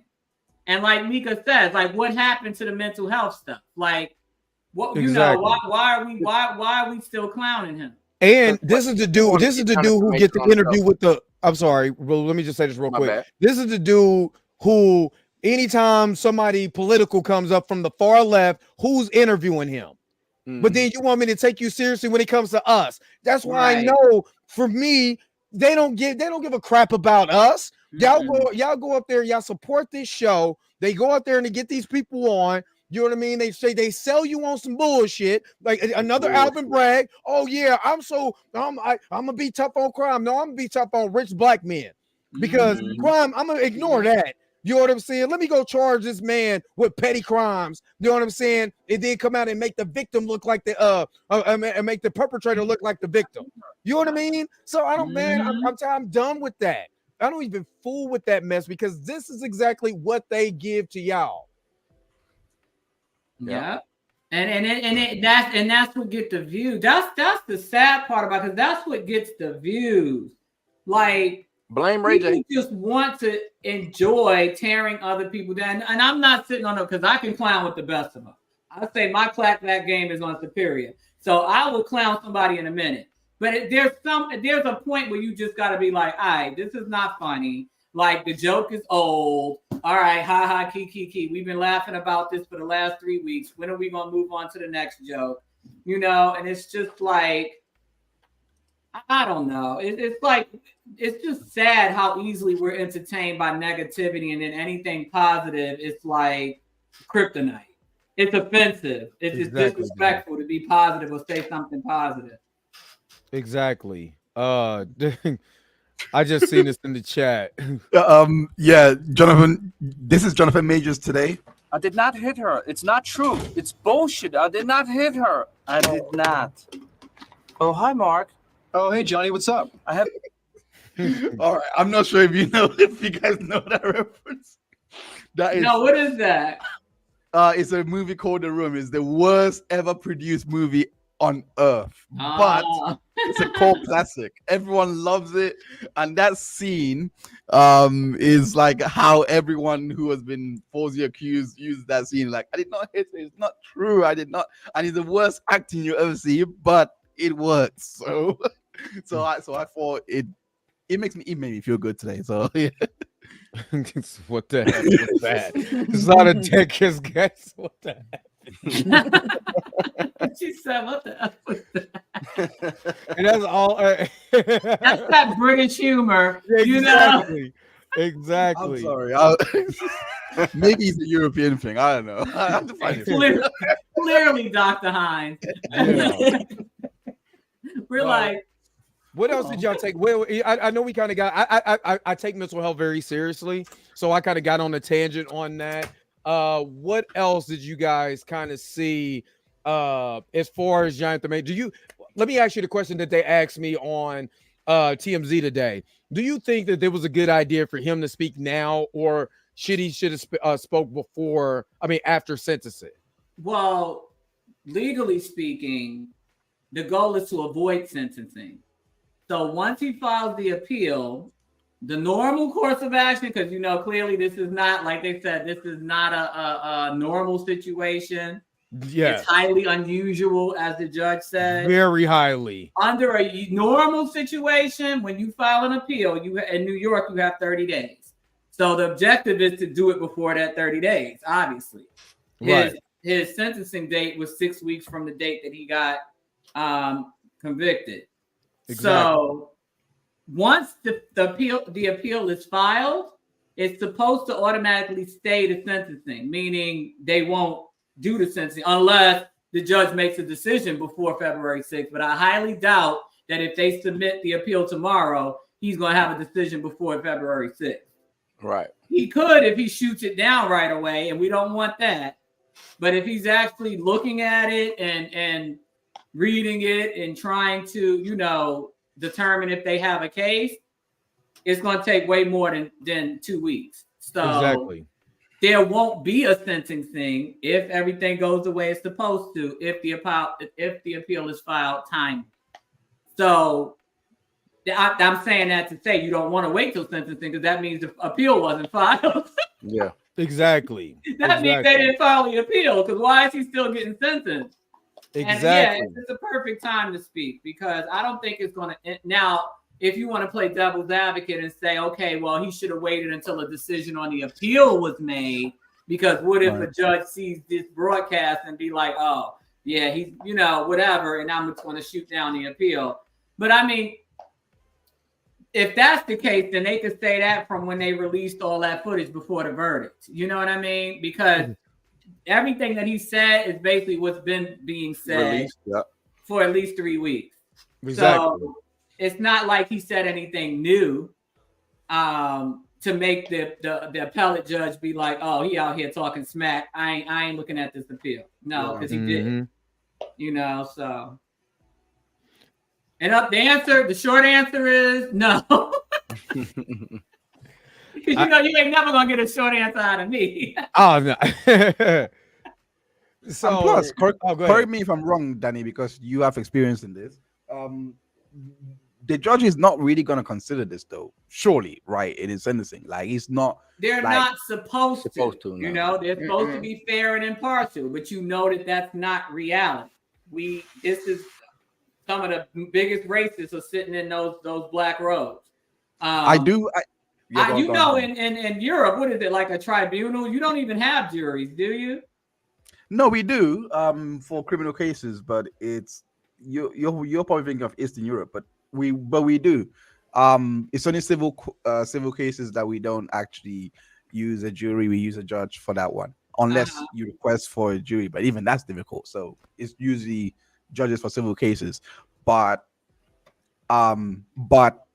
for me to hear that this case had a jury of 6, that was it. That was strange because it's usually over here. It's anyway. usually 12, but 12. Yeah, because they were misdemeanors.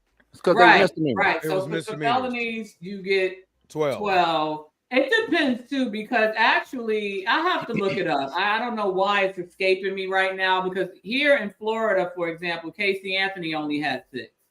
And that was a capital murder. Yeah. So I'm trying to remember what the qualifier is to decide if you get 12 or 6. I cannot for the life of me remember it. But there is a reason behind it. But between 6 and 12 is customary. It just depends on what it is.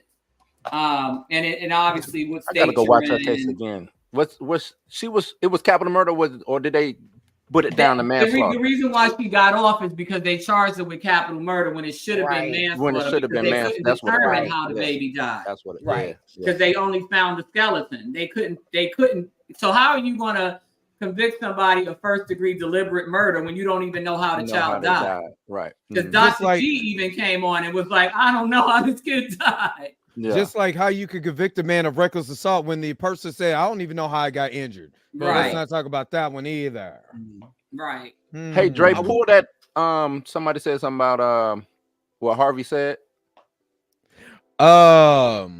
Waiting until the sentence. He said, Dre Mac, I agree with Harvey after hearing that statement after the interview. Play it again and listen to the hate they have for Jonathan Majors. They even say he has no respect for the jury. Are you talking about the statement that the DA put out? I think that's what they're saying. Oh, the statement for the DA. Yeah, because how I look, well, if that is what it is, I don't think him having this interview, doing it now, waiting, has no bearing on them saying that he has respect for the jury or not, because they're going to go as hard as possible. Yeah, to try to exactly. This is the same QT. This is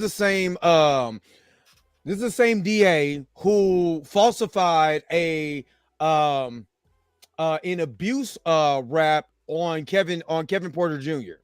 I'm not listening to nothing DA Bragg's office has to say.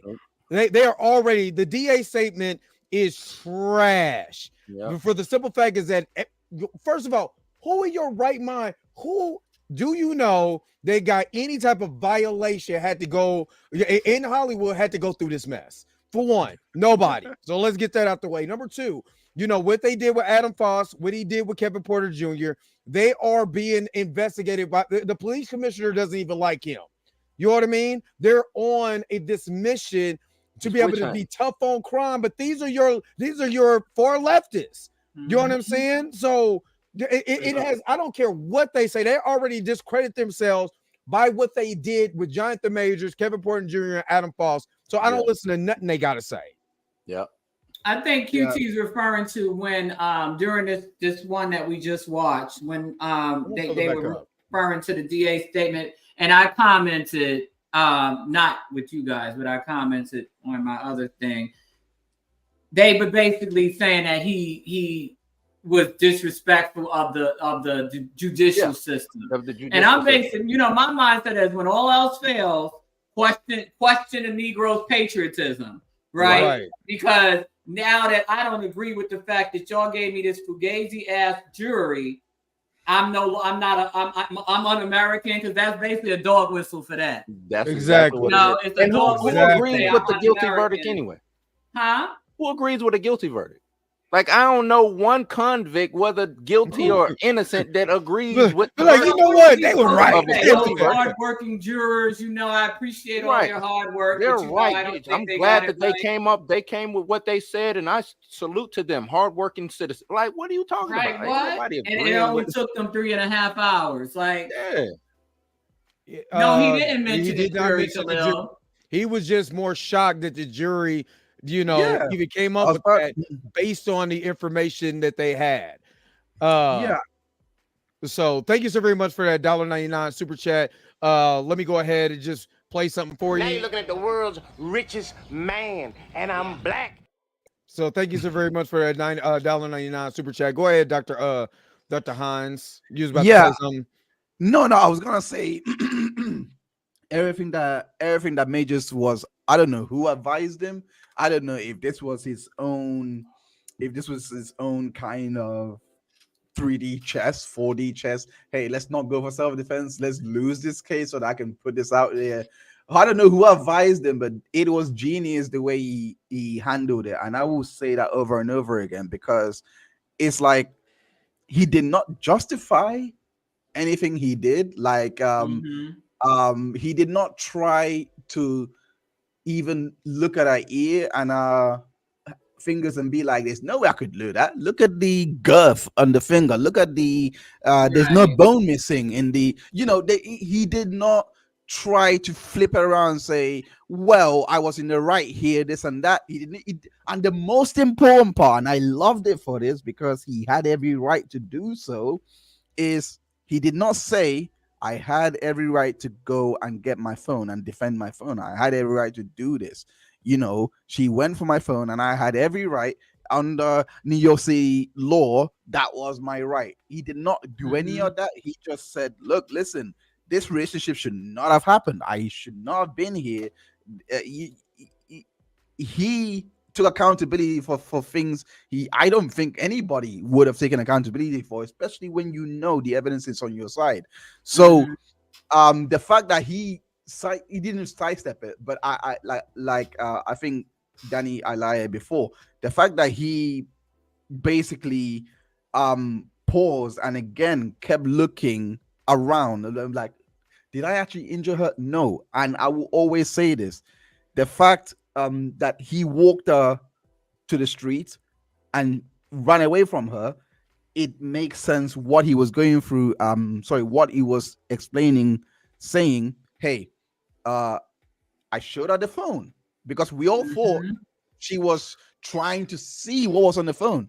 He actually made it clear, no, I showed her the phone. She saw what was on the phone, which makes sense because she recited the messages. You can't have seen it. Remember when I did the demonstration in my car and I was like, how could she have laid over this gap and read a text message on an iPhone? I have the biggest iPhone and I could barely see it in front of my face, let alone from 18 inches across the seat. So it makes sense that he showed it to her. She never got a hold of the phone. Right.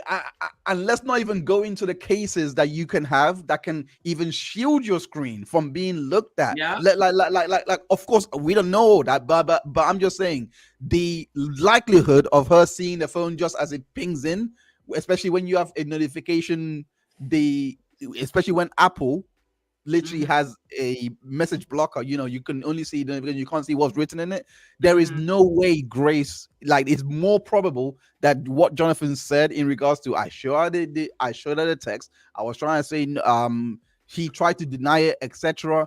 But obviously now he's come clean and be like, yeah, I did cheat, like, I stepped out, but I shouldn't have done that. But in the moment he denied it, and Grace was like, no, I'm adamant. And Grace kept testifying, no, I wanted to see what was on the phone. I wanted to, all I cared about was the phone. Like, there's no way you could have followed this trial and think the guy is lying.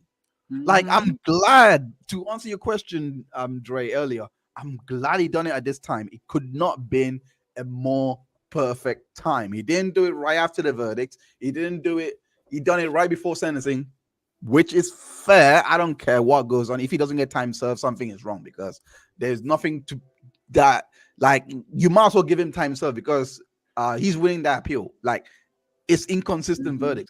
I'm gonna die on that hill. It's really inconsistent. Yeah, I feel like Go on. No, we said that. I think inconsistent verdict, the unduly prejudicial evidence.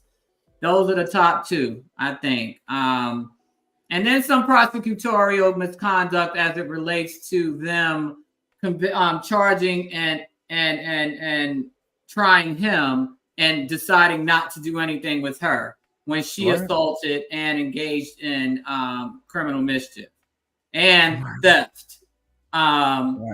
So yeah, I think those are probably top three. But like Kirby said, I'm sorry, my lips are dry.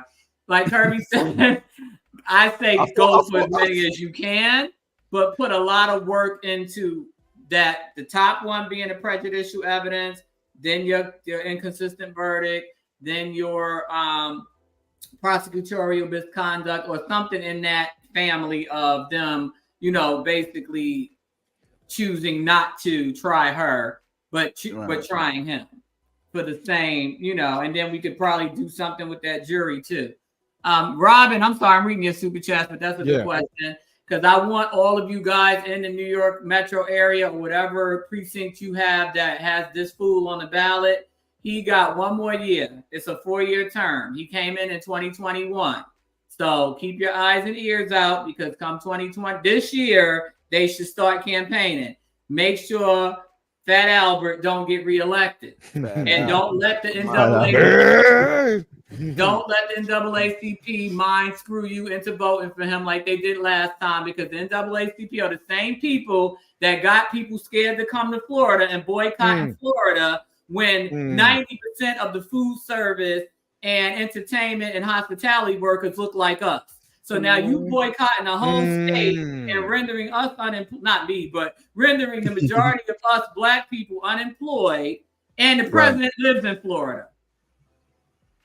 Absolutely. So thank you, Same Robin. guy telling y'all not to come to Florida because of the Satan lives in Florida, and you're trying to cripple the economy for the very people that you're supposed to be looking out for. So don't mess with NAACP either. Vote and use your own intellect and do some research, and don't vote for that fool again. Exactly. And thank you, Robert, for the $10 super chat. Yeah, you please use your common sense. So let me go ahead and play this for you real quick, and then we're gonna switch gears a little bit. Hold on. For me? Oh, I can't believe it. Thank you, boy. Oh, you're the best friend. Thank you so very much for that super chat. Let's switch gears for a second because Danny was going super hard because we not going to avoid this. The Cat Williams conversation, of course, that was sweeping the headline. When I say Danny was going hard on X against Cat Williams, it was a sign. I was like, damn. Like I said, what did to you, Danny? What he did to you? What Cat? What did he do to me? Yeah, what Cat did to you? I've never been a Cat Williams. You gotta do nothing to her. I haven't liked him since Friday, and I didn't even really know who he was prior to this interview situation where they dragged him out from under the rock he was hiding under for however long. I personally don't like the imagery that he represents. I felt like he's very coonish, and with that whole pimp thing and I just don't, and I don't find him funny. I just never found him funny. I've watched a few of his stand-up things. There's a few key moments because he tries to do that whole Dave Chappelle, D.L. Hughley political kind of thing. But I think his delivery is just real coonish to me, and I can't rock with coony black people. I just can't. And and then it doesn't help that all of the different controversies he's been in, it's like I call him Crack Williams because it's like he just gives off crackhead vibes. And I mean, we all know that at some point he claims he wasn't, but that's BS. That's BS. He was a substance abuser. He might still be. And this interview, I get it because everybody's coming back. Well, they shouldn't have said nothing about him. This is just an example of keep my name out your mouth. Okay, that's a 55-year-old man, somebody granddaddy age. Like at the end of the day, Why are we clapping back at other grown black men? Why don't you get on your social platform and say what you got to say? Why are you using somebody else's platform to air out your grievances? Oh, well, because they came on that same platform. And said, but this is what I'm saying, the maturity. Oh, this is what I mean. Somebody likens a lot of us, not everybody, obviously, because there's more people like us than there are like the ones that sit on social media all day trolling. Right. But Peter Pan syndrome. You got grown people that don't want to grow up, and that encourage childishness, that encourage infighting. I get it. He's a comedian. He cracks jokes. I love comedy clubs. I live in the Tampa Improv. I am not that person that gets offended by jokes. I wasn't offended by any of his jokes. The only one that I was offended by, because we're on topic, was the Jonathan Majors joke. And it was mainly two reasons. One, because Jonathan Majors was not on your list of people that were messing with you. He's minding his own business. So why are you coming at him? Two, the fact that he just went on his whole colorist self-hating rant. You know, it's one thing if I want to critically think about it. I get it. I get the spin that, you know, he's just trying to show people that, you know, America, you know, hates the way black people look, but now all of a sudden it's not a problem. It hasn't been a problem for at least a decade. We've been loving ourselves hard for at least a decade. We haven't loved ourselves this much since the late 1960s. Okay, so nobody is on that whole big nose, black slave looking civil rights. Nobody's been talking like that. So why are you coming out here derailing everybody's perspective on self-love with this country backwoods? You know what I'm saying? Like your grandma sat there, and I know shit. Look, all y'all in the comments, don't start, because I don't need to hear all that. Don't do it, because your feelings gonna get hurt. I don't want to hear the talking points about Shannon asked about it. Shannon asked him one question and he went off on a rant. So save me the Peter Pan syndrome commentary. Back to what I was saying. Like I said, it's one thing to answer a question, answer the question about the white girl, you know, answer the question about, oh yeah, if I was him, I'd be running, da da da da da, ha ha ha, kiki. But you don't go into the colorist nonsense with the nigger nose and the big nose, and since when we think, oh, society trying to convince you that this ugly nigga is fine. Like what?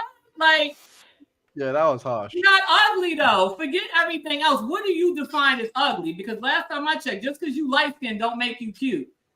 You about 5'2". You got a perm in your hair. You ain't got no teeth, and you blaming it on the baby. That was crap. Like, let's not even do that. Like, you know what I'm saying? So my main issue was that whole colorist thing. Like I said, the running from the white girl thing, that was the typical status quo. We gonna keep running with that joke, you know, fine. But you should have just left it at that. You should have left it at that. Calling your daddy ugly. And then the bad part about it, you doing it in front of somebody that's the epitome of what you're calling ugly. Shannon Sharp is black. He is the epitome of the original black man. And you're going to sit there and say that, and he's sitting there grinning like he looks like he jumped down the chimney and just never came back up. Ah, damn. Do you have to just come on, Dr. I love that. That's black.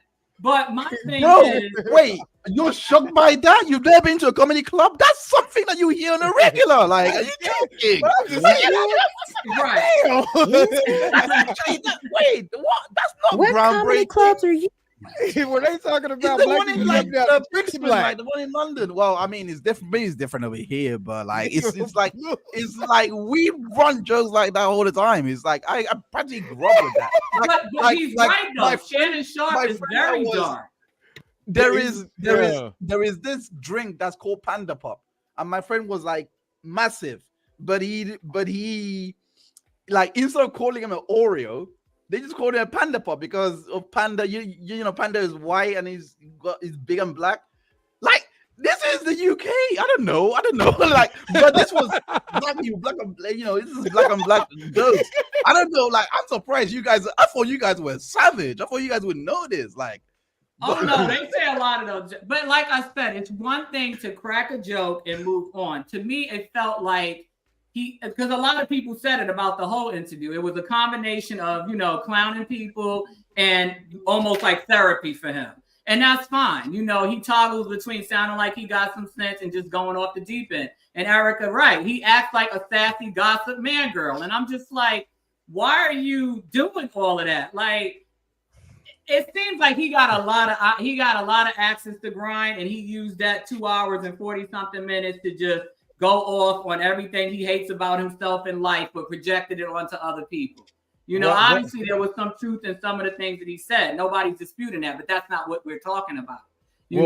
That's not what we're talking about. He could talk about Gaza. I'm not Jewish. I'm not Palestinian. I don't care. Let's not do the whataboutisms. We're talking about black people and the black people that he's talking about and dragging down.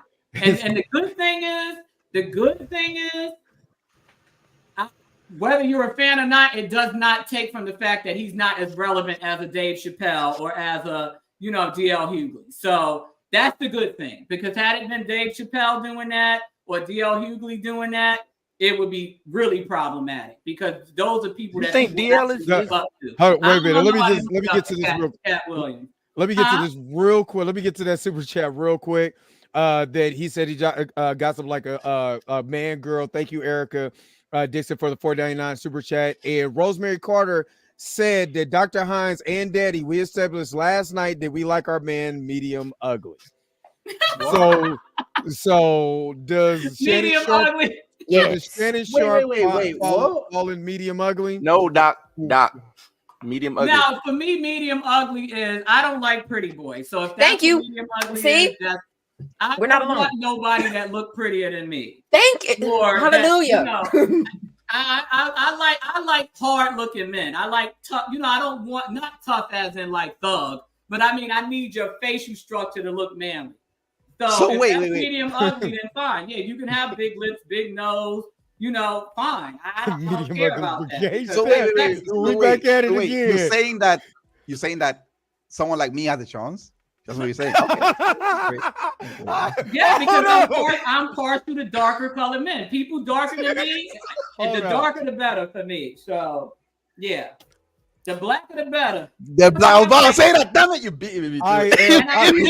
Simon Deck, I am flabbergasted. Shannon Sharp is attractive. Shannon Sharp to me is attractive, but based on what Cat Williams said, he's ugly. Right? That's true. Right. No, Shannon Sharp is ugly as hell based on what Cat Williams said. I don't think that's what he was saying, but I get what you're saying. I don't think that's what he was saying, but I get it.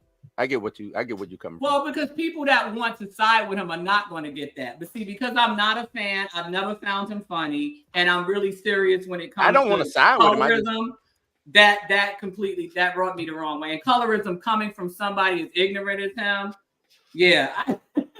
It like I said, if Dave Chappelle said it, because I know his intellectual level and I know his intent behind a lot of the stuff that he does say that offends people, I probably would have been like, okay, I get it. It's still wrong, but I get where you're going with this.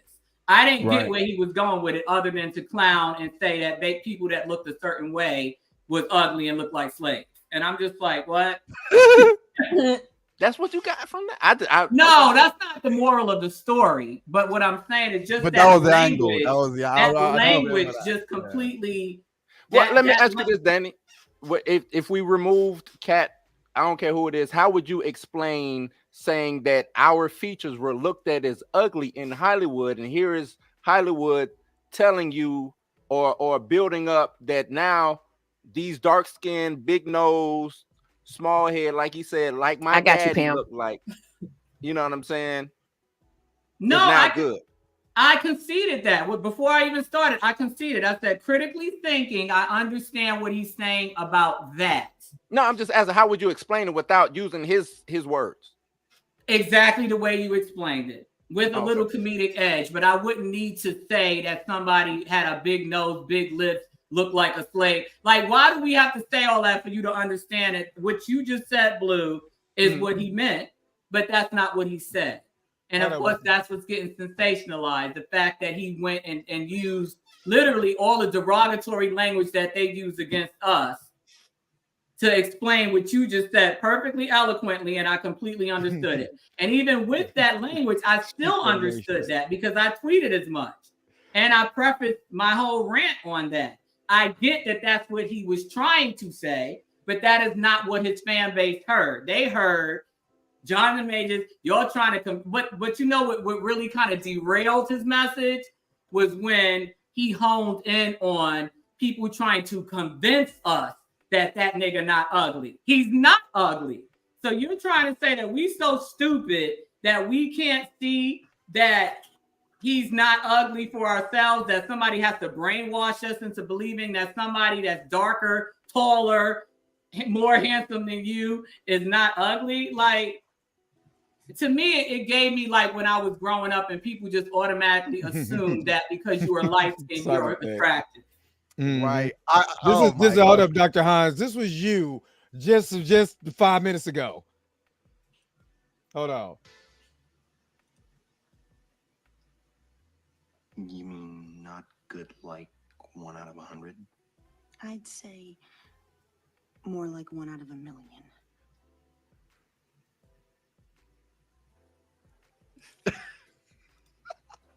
So you're telling me there's a chance?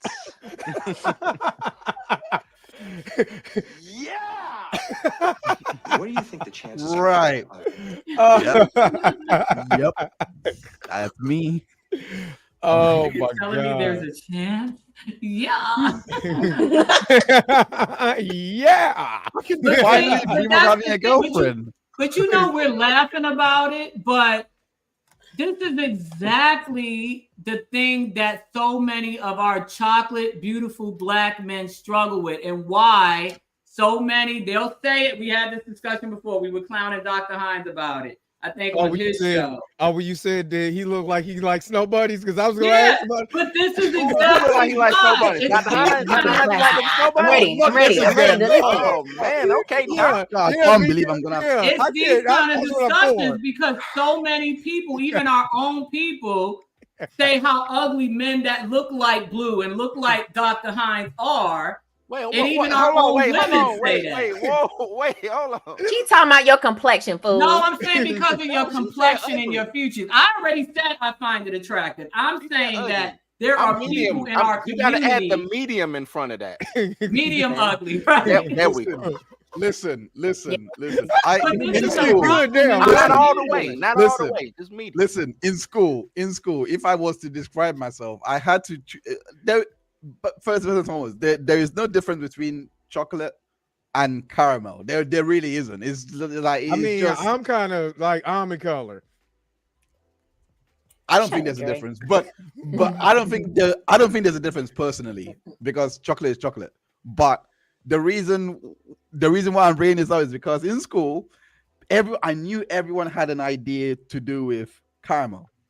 And I'm like, I'm no different, but I always call myself caramel. I always said I'm caramel, and then there will be that guy in the. I can't believe I'm saying this, but there will always be that guy. Like, no, you're dark chocolate. You're dark chocolate, my guy. You're Hershey Kiss. That guy. Gray Mac is caramel. You're Hershey Kiss.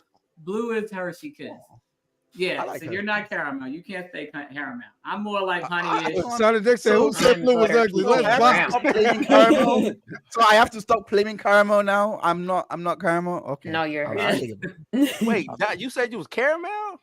I've been saying that all my life because exactly because of what Danny was saying. Because I've been hey, that UK caramel is something else. I was getting ready to say that. Maybe it's different over there. You know what I'm saying? Maybe the caramel's a different color over there.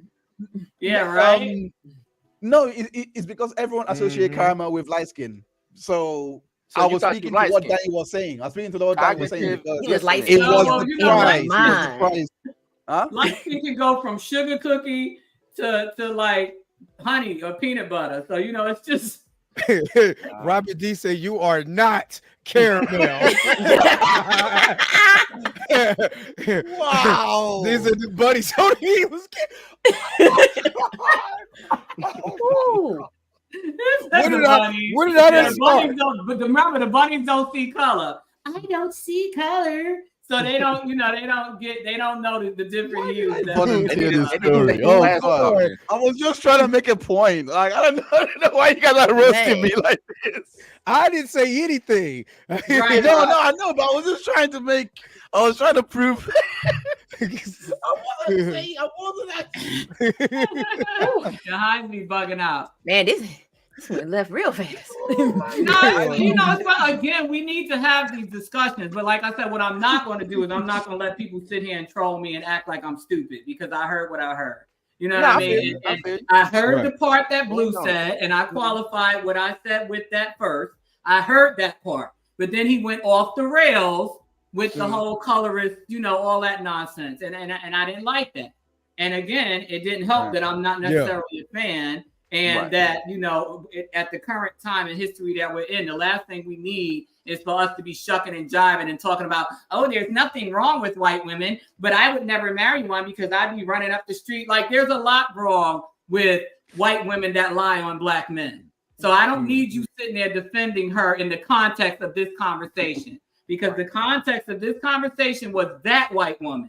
So I don't want you sitting here, trying to, well, there's nothing wrong with them, but it was a whole thing. It wasn't just that part. It was just building up to that ignorant part of it.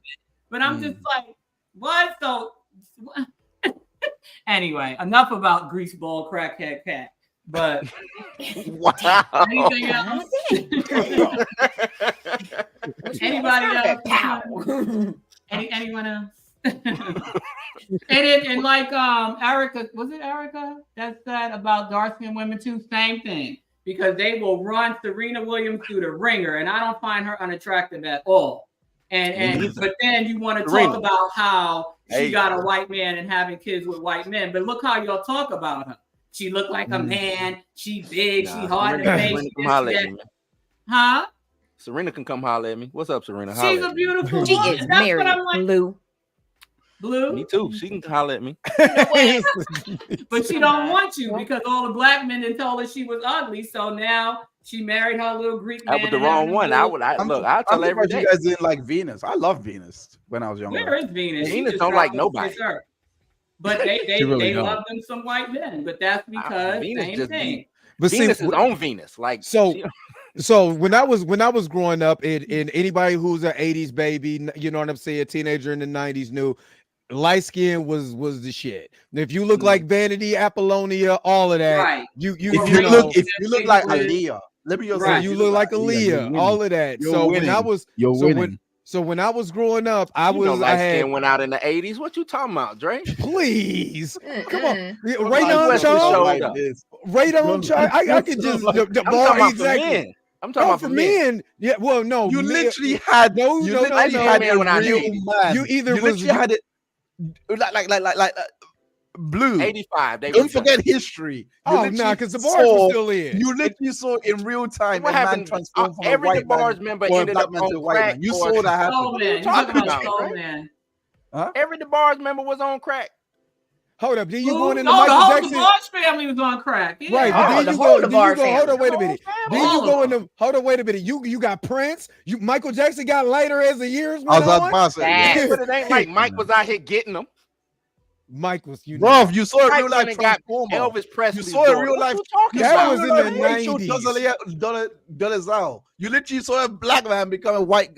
Well, in reverse. You know what I'm trying to say. But you saw that happen. How do you say that? This is what I'm saying. Hold on, let me. This is what I'm saying. So when I was growing up, come on, man, what you talking? But when I was growing, I was on that Tyrese back when he first came out. Yeah. But when I was growing up, light was in. If you was light, all the dudes liked you or whatever. That's what it was. I couldn't get no light skinned girl. And light skinned girls didn't like me, so I strictly dated dark skinned women. You know what I'm saying? The blacker the berry, sweeter the juice. I went there. You know what I'm saying? Do you know how ridiculous? Hold on, wait a minute. You know how much I got talked about for I love for dating dark skinned women, because I love dark skinned women, but I got roasted in the 90s for that. You know what I'm saying? I got the light skin. You know what I'm saying, quote unquote, even though I think I'm almond. You know what I mean? Almondy. Yeah, I'm getting used to almondy. Put that Mark clip That's back. unique. But see, why not? Wait. Why not chestnut? Because he want to be almond. Chestnut. The almond. I don't know You what. can't talk about nothing. Carrot. Look, man. He got it. Almond. Let him be almond.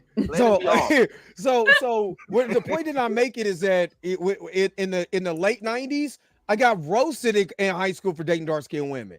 You know what I'm saying? In a matter of fact, in the 2000s, the early 2000s, still got roasted because everybody was still in the light, bright, damn near white. You know what I'm saying? Or at least you got to be brown skin, nice, cute women, brown for skin. the women, I give you that. Yeah, you know what I mean? In the comments, the school thing, the brown paper paper bag, bag, which again, a lot of people don't know. The brown paper bag test started in colleges in the 1920s because if you didn't line up with this brown paper bag, you wasn't getting all the amenities that other Negroes was getting. So that's why I'm putting that out. Internally, we're doing that internally. to each other. You see why it makes me so enraged? Because I'm like, we're doing that to each other.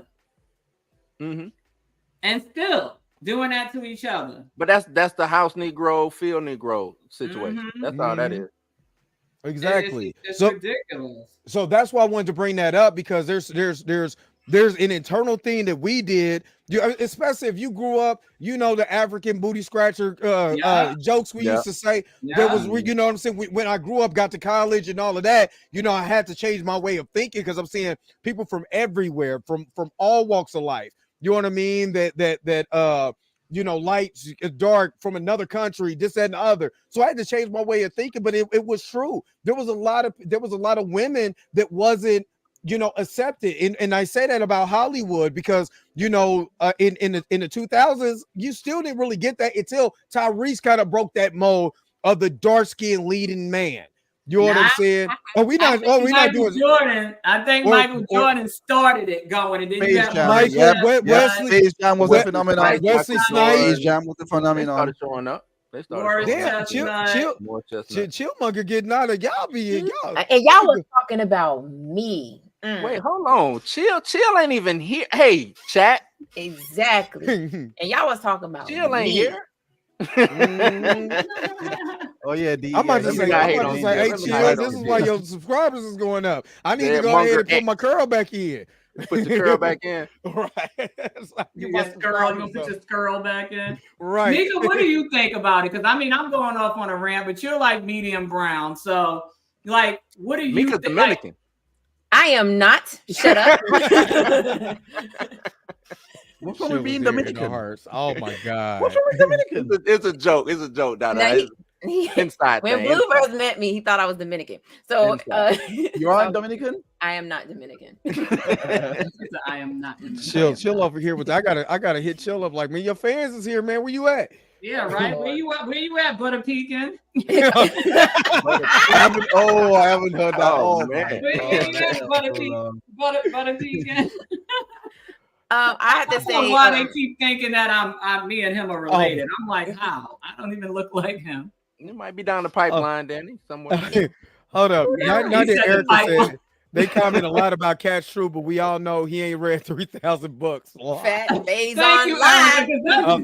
That's another thing. Oh, People were like really believing he read 3,000 books a year since he was a kid. I'm like, anybody that believed that, I can't listen to nothing else you got to say about this man. Erica, thank you very much for the super chat. Let me go ahead and play this for you real quick. Now you're looking at the world's richest man, and I'm black. Thank you so very much. That is hilarious. Oh my God. So for me, go ahead, Mika. Growing up in the South, it's and I grew up in the 90s too, so that should tell you where roughly I am. Like being in high school, like nobody wanted a girl that looked like me. They wanted all the pretty light skinned girls, and even if I was dressed in the latest fashion or whatever the case may be, it still was like they call you names like African booty scratcher, and it's like, what?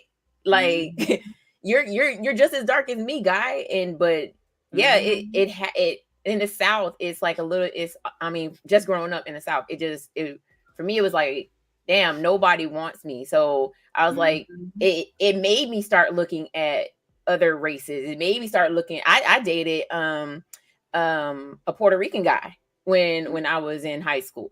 And then even when I joined the army, like same thing. Like nobody was checking for me, so I started dating outside. Of my race. But not saying I don't love black men. I do. It's just that time, like my self-esteem was being kicked so low that I was like, shoot, let me go find somebody that's going to appreciate my skin tone. Right. And that's what a lot of our men say, the same thing. And then people say, oh, that's a cop-out, that's a cop-out. It's only a cop-out if once you leave the environment that you came from and see that there are other people out there that appreciate you and you still choose to not entertain your own. But I truly do believe in what Mika said, what Jonathan Majors said, what Dennis Rodman said. There's countless of them that have that same backstory that said growing up, and most of them come from small towns. Terrell Owens, they all said that where they grew up, and it's usually the South, or states like or cities like Cleveland and Detroit that basically are full of Southern people, like North Mississippi, cities like that still have that mentality, that breed that kind of mindset. And if you don't ever leave your immediate area, and that's all you constantly hearing, then that's what you're going to gravitate to. Now, like I said, once you leave your community and you see a world that's out there and you realize I'm the shit over here, then it becomes a cop-out, because there are black women hollering at you, there are black men hollering at you, and you still choosing not to entertain them. But on the onset, I totally believe that, and I can totally get that, and that might be why I have more of an affinity toward darker men, because I couldn't stand hearing, like, subconsciously, I don't know, because I just always from as early as I like Johnny Gill, and he boot black. And I remember when I was 12, Hey, stay away from them boot blacks now. Them boot blacks. I couldn't get enough of Johnny Gill when I was a kid. Them boot blacks you can't see. All you see is the eyes and the teeth. Stay away from them. Shut up, Blue. Stay away from them. They be sneaking up behind you and stuff. Stay away. And now, as an adult, if he was taller and if I had access, and if I was, Johnny Gill short? No, Johnny Gill's short. He's only like 5'7", 5'8". But see, Oh, yo, Dre, I know, no offense, but he's he's not even 5'7". He's about 5'6". But if I was younger, if I had access, and if I was younger and if I had access, you know who else I love? And all you see is teeth and eyes. The dude from Get Out, that one with them beautiful ass Daniel Kaluuya. Oh, Daniel Kaluuya. Let me tell you. All I see is teeth and eyes. And I'll be like, that's all I need. Find your mouth. What about Lakeith Stanfield? Huh? What about Lakeith Stanfield? Who? Lakeith Stanfield? Yeah. He was gonna get out. He's weird. He's weird, and I don't think he looks like he don't bathe. Must be like he smell like weed and underarms. Like, oh my god! Man. You didn't like him in the movie. What was the movie he did with Issa Rae? The Picture, the Photograph or whatever. You didn't like him in that? I didn't see it. I haven't seen that. I think because I'm not really a fan of his, I don't really watch a lot of his stuff. I mean, he was cool in Get Out, but he wasn't in that prominently enough. I did see that that TV show that was on Apple TV. What was it called?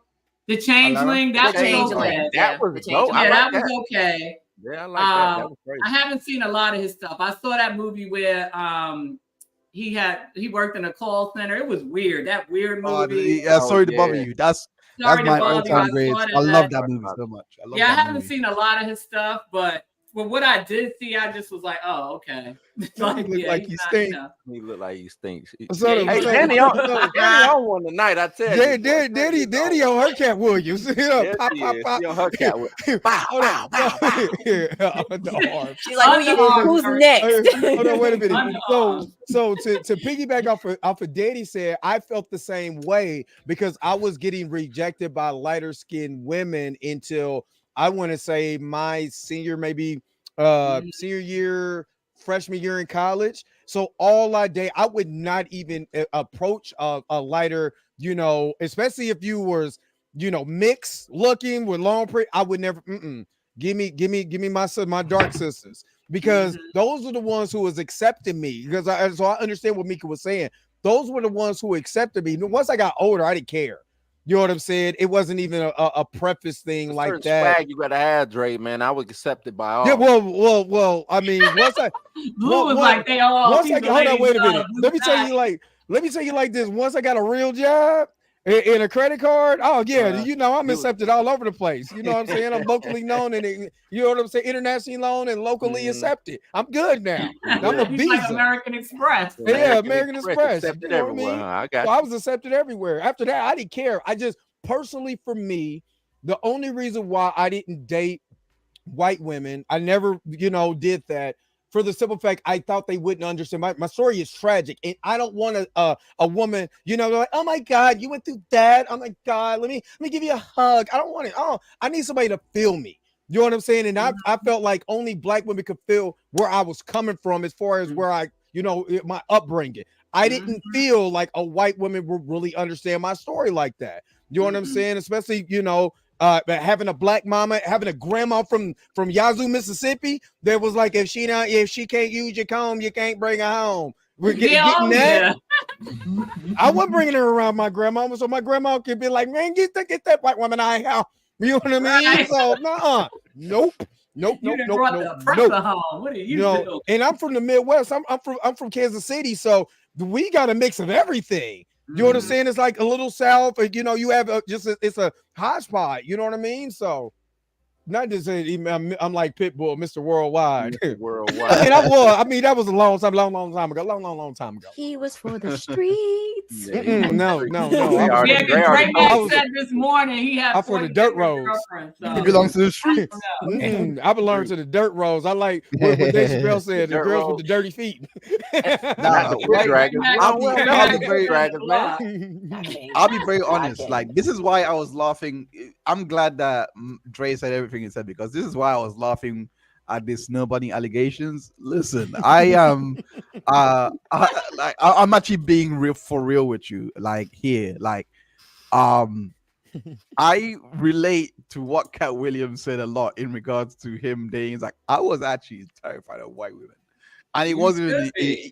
I actually was, and I'm gonna be. I've tried. I did try to be like, okay, I'm gonna try, to look outside, because in all fairness, like, I could never approach a pretty any girl.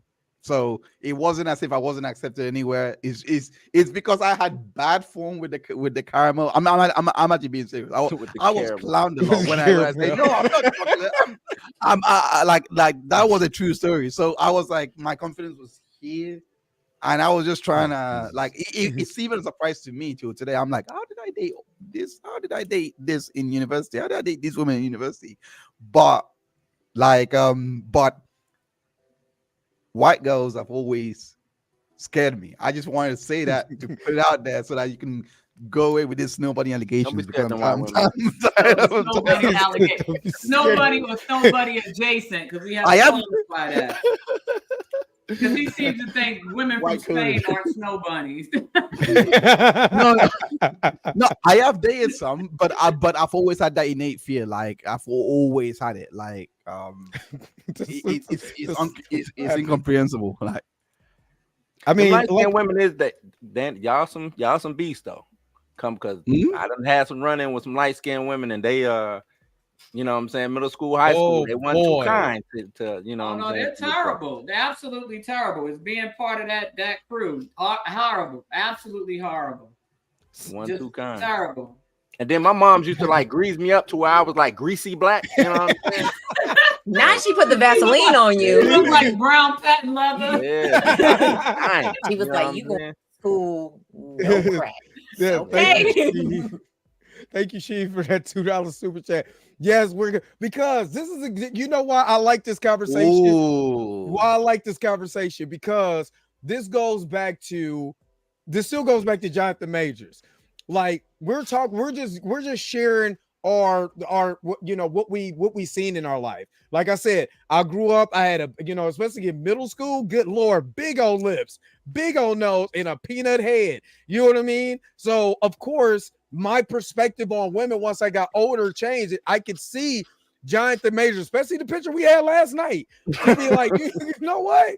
I'm not dealing with y'all. Yeah, I'm gonna go who is and sometimes you do, as long as it's not self-hating, you go to the tribe that accepts you. You it's understand? more like self-preservation. Yeah, because right.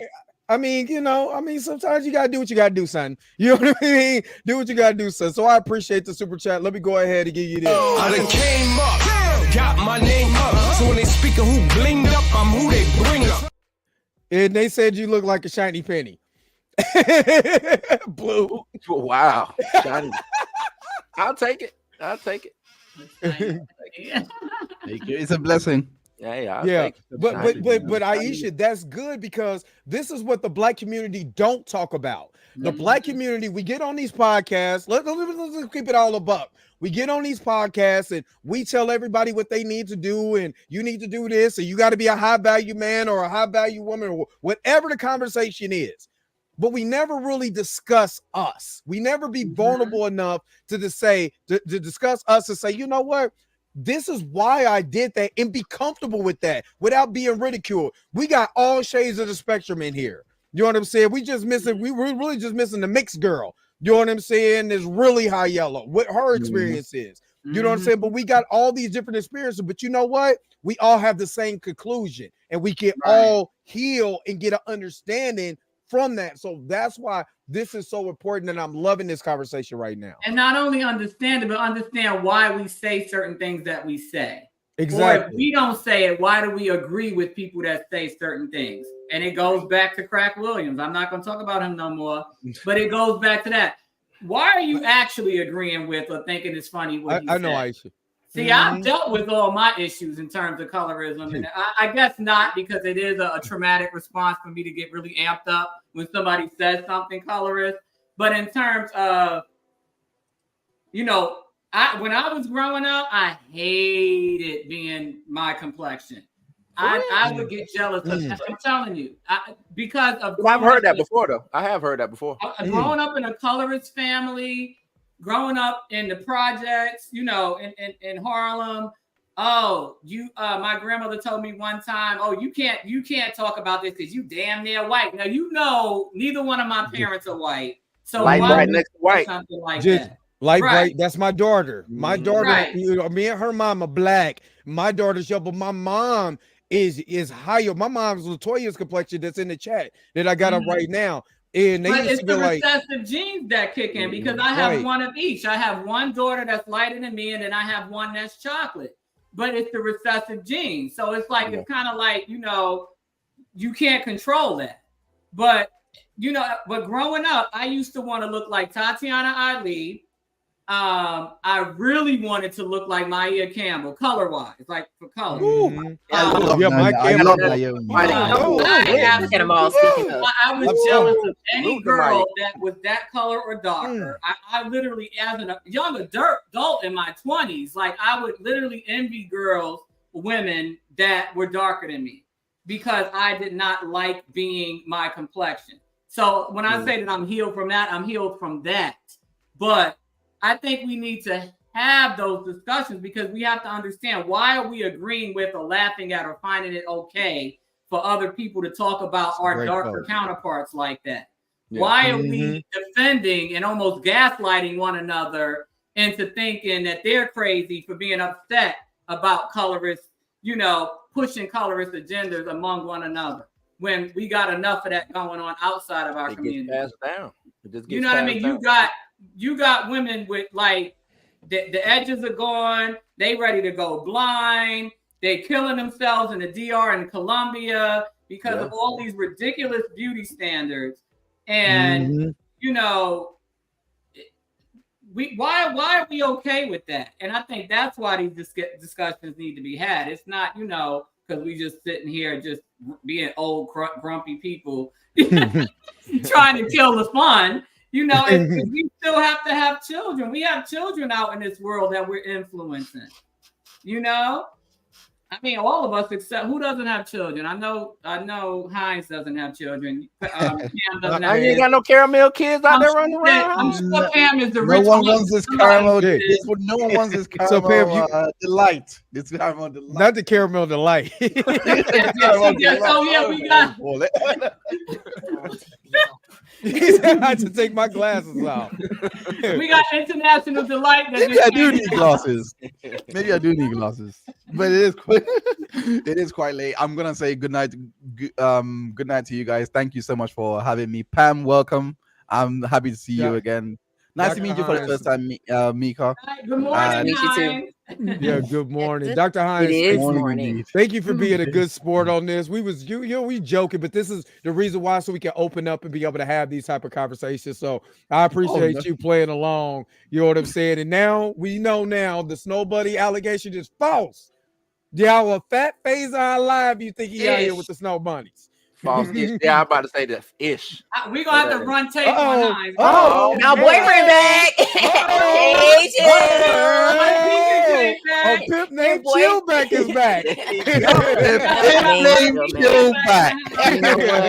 I can't. Individually.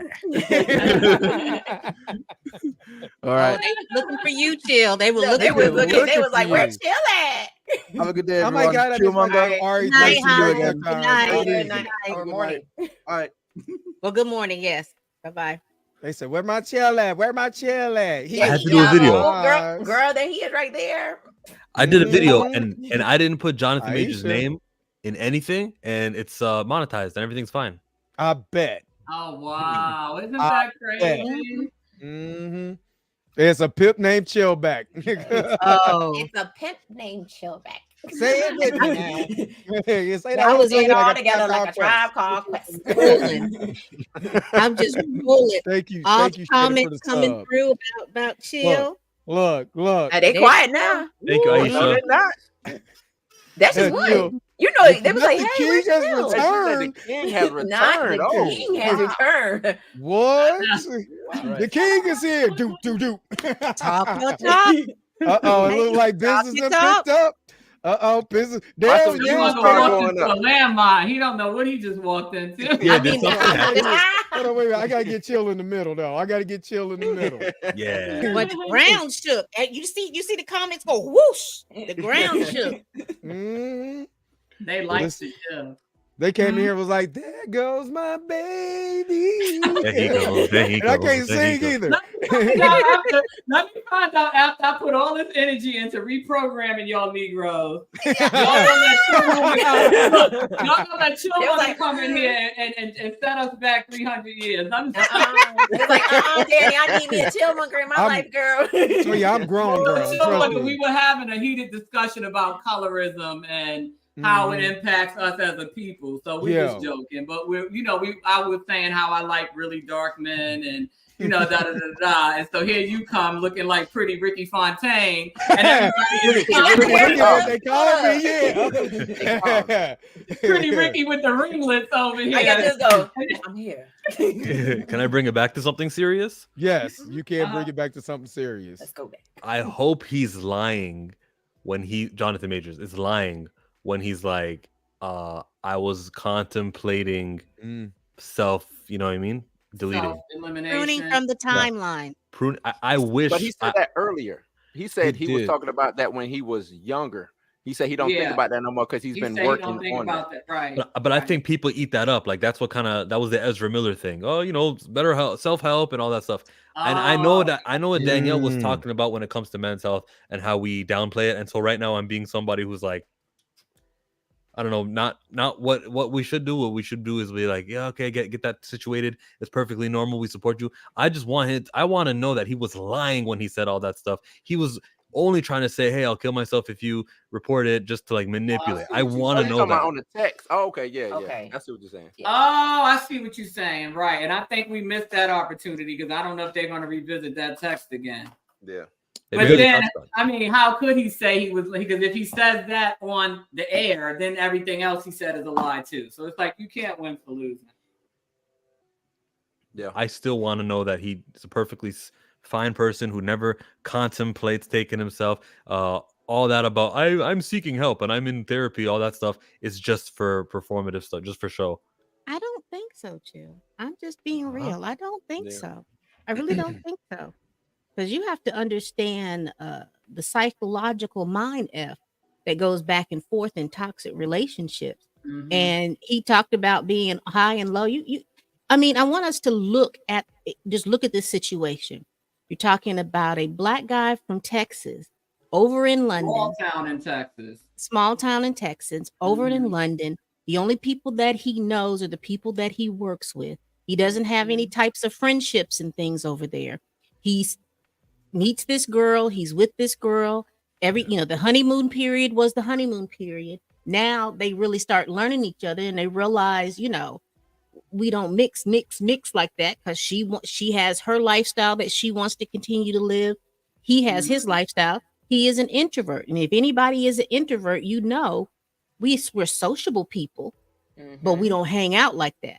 We prefer to be at home. But then there are sometimes in being introverted, there are periods of loneliness, and you can come out of those periods of loneliness. But if you're talking about someone who, as a child, who has explained over and over again, people used to pick on him, people used to talk about him. He's always had suicide ideations. Thank the Lord he had a mother who understood that and made sure that he was getting the help that he needed.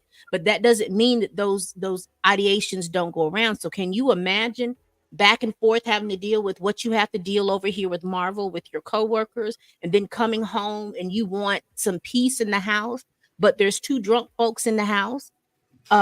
That's not, being very seriously. And I'm just speaking from my example from being an introvert. That would piss me off. Yeah, and I'm throwing all y'all I out. said as much. I'm gonna be cussing y'all out and all of this stuff, and I may throw you out because see, I can't deal with all these people because I'm like, people are in here around my stuff. I don't want people in here around my stuff. And Pam, that's a form of anxiety too. I'm not going to try to diagnose myself, but I do know based on how I feel that's how I manifest my anxiety. I either go lay down. I'll either go lay down, take a nap, because he did mention that he sleeps a lot, but he calls it sleep hygiene. He said he likes to nap. There's nothing wrong with that, but I nap because I want to nap, and then sometimes I'll just go lay down because I'm just that overwhelmed, like I'm overstimulated. And I also manifest my anxiety in like what you said, and I even said as much when I did my part 2 of the Math Ain't Mathin' thing on YouTube. I'm like you. When I come home, I don't want to see anybody that does not belong in my house. I don't want to entertain anybody. If it's not planned, I have to mentally prepare to have guests. I have to mentally prepare to go out and have fun, because I'm an ambivert. Like, I'm mostly introvert, but I can perform to get done. Like now, I probably go missing for a couple of days because it's a lot. It's a lot. I have to compress. And so I totally get it. And then somebody mentioned in the comment, he's pushing his body. He's forcing himself, force feeding himself 6,000 calories a day. It's hard just to eat 2,000. Imagine trying to eat 6. You know what I mean? For that role. Working out 3 and 4 hours a day in addition to filming. And now you're coming home, you seeing this bum with her bum friend. I get it. I totally get it. And that's anxiety. That anxiety manifests itself. People think of anxiety as blowing into a paper bag, passing out, having panic attacks. No, it manifests itself in so many different ways. Like, like my daughter, she gets anxiety, and her way of express, she just shuts down. She can't get nothing done. That's my daughter too. Allie, did you do this? Did you do that? Oh, I forgot. She gets really forgetful. She does, you know what I mean? And I'm so proud of her because I have access to her email because she's so forgetful. She's in college and I stay on top of her with that. And I noticed in her email where she signed up for BetterHelp. And I talked to her about it. I'm like, oh, wow, you signed up for BetterHelp. I'm like, let me know, because I gave her insurance card. And I was like, you do have insurance, so make sure you use both of the insurance. And she was like, no, I think I'm going to try the one at school first. So I saw an email that she sent to the school resource, and she said she called them today. And I'm saying that to say, anxiety manifests itself in different ways. And it's important to understand your triggers and to tell your children it's okay if you're feeling this way. It's okay to not be okay. And if you need me to direct you in the direction you need to go, do that.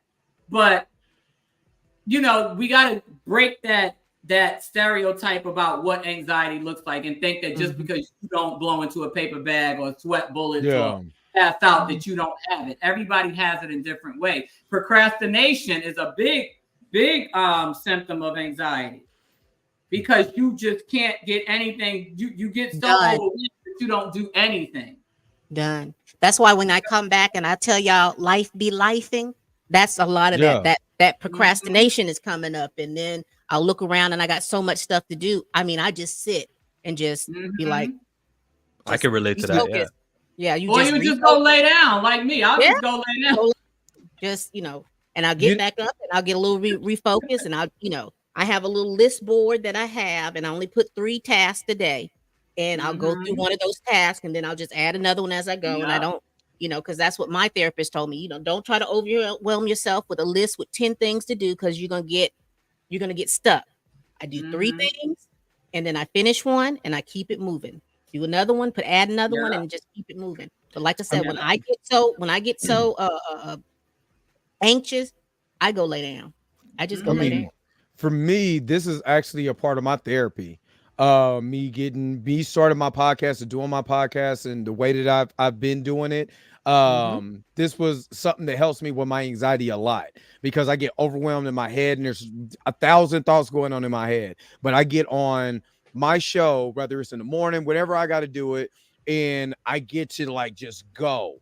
And a lot of times, a lot of stuff comes out of me that I was probably thinking in my head, but it comes out in a more positive way. I just redirect that energy and put it on here. So when you see me and I'm all excited and stuff like that, really, my anxiety was on 10 and I'm calming myself down. You know what I'm saying? I personally have to go when it's real bad. I have to, how can I say this? You know, Knight Rider is one of my favorite shows. It's a show that came out in the 80s. Hey, look, I was doing that show. That's my show. I don't do long list anymore. But you know, I watch that to calm myself down. You know what I mean? It's certain things that I use to calm myself down. I collect stuff to calm myself down because my anxiety is that bad. You know what I mean? So, you know, there's multiple ways, but for me getting therapy, that's what helped me a lot with that anxiety. So I'm not over here freaking out or doing something that could potentially harm me or anybody in my family. So right, exactly. And you know, a lot of people, you know, on the far end of the spectrum, they'll smoke, they'll drink, they'll do drugs. You know what I mean? Yeah. So I nap and I curse people. I forgot I curse people out too. So you know what? That's surprising though. You know what I mean? Just hey Dre, would you highlight Aisha Kenya's last comment, she said, please? This one? It's like you get stuck in your head and it's definite. Oh my God. Yes, I 1000% agree. What? Oh yeah, I got my Knight Rider. Got my Knight Rider shirt on right now. Night Rider, night to night. What's happening? You just tell him to sit down. Stop. Don't be a hater all your life. You know what I mean? But back to Aisha's comment. Yeah, sometimes there's like so many YouTube videos that, oh my God, I got to do Jonathan Major's recap, and then I got to do this live stream. Like I told everyone, I got to do a live stream, and then I got to fix work into all that, and I got like 2 weeks ago, it was very anxious and what do you call it? Anxiety. I felt anxiety. Especially that week when I was doing that week when we were doing like one video each day to go over the trial. I was like, it gets overwhelming. Oh yeah, that's why I'm surprised I made it through that trial because that's when I first met you guys, and I'm like, I'm getting all these requests, and I'm like, I literally was about to shut down, and I had to will myself to cooperate. I'm like, Daniel, you got to do this because this is why you came. You got to do this because the whole point is to get the word out. People actually noticing, so now you can get it out some more. And it was hard. I mean, y'all thank y'all because y'all really took me out of my shell. Because when I tell you this is not me, this is not me at all. And I don't do things like this. Like the most I would do on camera was when I was teaching and we had the pandemic because we didn't have no choice. But even that stressed me out. I was like, oh my God, I got to get on this camera every day and talk to these kids. And you know what I mean? But thank y'all, because it actually broke the seal on another level of my improving my social skills. I have good social skills, but not in this arena. So it definitely, it took me to another level of now I'm not as anxious about it. I'm not as nervous about it. I'm not as afraid to go on and record something without having somebody there with me. Right. And I can't say for sure if this is going to be a permanent thing because I don't know if I can maintain it. And if you notice, it's the longest stint's been about 10 days between posts because I'll go take a nap. But I can't deal with this today. I'm going to take a nap. But we'll see. But thank y'all, because that was an area of anxiety for me as well. Just like the idea of having to do what y'all do, and I'm like, how do they do this every day? Like I could not. I couldn't. In Sonadek, let's ask that. Let's get to that question. So, how has fame affected Jonathan Majors? I don't honestly. When you're an actor in Blue and Mickey, y'all know this. We don't expect to, we expect to get roles. Of course, we're gonna, be in our craft, be in our bag. But you don't expect to hey, Marvel's calling you. They want you to be so and so. Wait a minute, what? You know what I mean? Mm-hmm. And then the pressure from all of that. Let's talk about that. We just talking about the pressure, just getting on camera and doing YouTube. Just think about the pressure of being famous. What do y'all think about that? Absolutely. I think it's to me, just knowing his, from what he has told us of his personality, it must be something to have this talent and have and operate at such a high level. And then, because of being an introvert, you don't have the support system like you need to be able to get these things done. And I'm quite sure there's a lot of times where he felt like very debilitating because he's got to depend on him. He said it, I've got a daughter I got to help take care of and all of this stuff. And can you imagine just this whole thing and you don't get to see your child because that kind of hurt me. I'm not gonna lie. My heart. It literally, I almost, because I know how it feels to be away from your kids while you're dealing with some mess. You know what I mean? So that hurt. I tried my hardest not to be emotional, but I'm like, damn. You know what I'm saying? That broke my heart. Yeah, that did, especially as a mother of daughters. And I couldn't even imagine in a million years, just from the whole baby mama drama thing. I don't care how much I dislike you. I just couldn't even imagine a father not being able to see their children. Obviously, if you're a crackhead or you're abusive or you're a criminal, that's a different thing. Williams. Yeah, if you crack Williams. But I mean, if you're a normal working 9 to 5, upstanding citizen, I could not imagine a father not seeing their children. So, and especially because he was talking about how he would, she'd come to the premieres or come to stay with him and all this other stuff. And so now you've got this situation where, and I'm not ragging on her mom or anything like that because she's doing what she needs to do. But I can imagine how. Yeah, I can imagine how debilitating it is to long for your family and you can't see them because you're having to deal with some mess like this. Yeah, and then she's only 11, and then same age as my youngest daughter. And then you're seeing, like I said earlier, you're seeing women that look like you talk so badly about your dad. Yeah. And it's like, how do you reconcile that as a little Black girl that Black women hate your father so much and are saying all this crazy stuff about your dad? Because I'm sure even if she doesn't have social media, I'm sure her friends do. I'm sure she's seeing it on their devices or hearing it in school or whatever she does in her everyday life. And it's probably terrible. And I can only imagine how bad he feels. And then it's like, okay, I haven't seen you in X amount of days, weeks, months. Has anything changed about how you feel about me? Because kids are little. They're little. They kind of go with whatever, what could I don't know. What could her mom be saying? What could her mom's family be saying? It's just so much. Right. When they were filming in London, he had to be gone for a few months at least. And I don't know if she was paying visits to go see him, but that's when she was, 9 years old? 2 years ago? 9, yeah, because she's only been 2 years. It's only really been, what, a year that he's really been popping?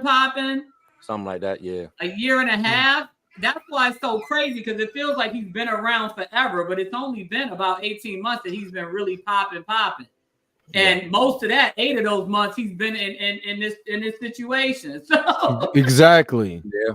So what, 10 months that he was popping, and then just like I don't know. Yeah, it's that. Fame is kind of, and I mean my little bit of fame. I ain't chill or nothing like that, but you know what I'm saying. I'm not chill either. Look how Chill sitting though. Chill sitting. Yeah, look at his lips. Look at him. Look at him. Look at his lips. Look, you see what he's doing?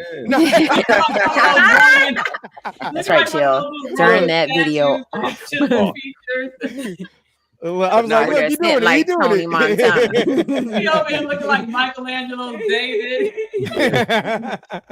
But no, reason I was saying fame is weird is because, like I said, my little piece of fame that I have had, if you multiply that with what an actual famous person like Jonathan Majors is going through, then you add on him being, like y'all said, an introvert and not, you know what I'm saying, interacting with people as probably as much as he, you know what I'm saying, and just random people coming up to him trying to take pictures and stuff like that. I'm pretty sure that plays a lot on your anxiety, plays a lot on the, you know what I'm saying, having people in your space and things of that nature. So I'm pretty sure fame is real hard on him. And like y'all said about the whole, being separated, being away from your kids due to this situation, that's crazy. That's crazy. And feeling like, because like he said today, and I was glad he said that, because I feel like he's a man of the people. He's still low enough to know who built him up, and the responsibility that he feels to us is why he spoke out. At least that's what it sounded like he said, that he felt like chiefly among everything was his responsibility to the culture and the people that want to know what's going on and how he's feeling. Yeah. And you know what's so sad is that the culture that he feels a responsibility for is going to take a line of Coretta Scott King and run with it. But you want to know something, Pam? Just like Martin Luther King, just like Malcolm X, just like, Judas and the Black Messiah. Boy, I was about to say that. Just like killed by the police, man. What you talking about?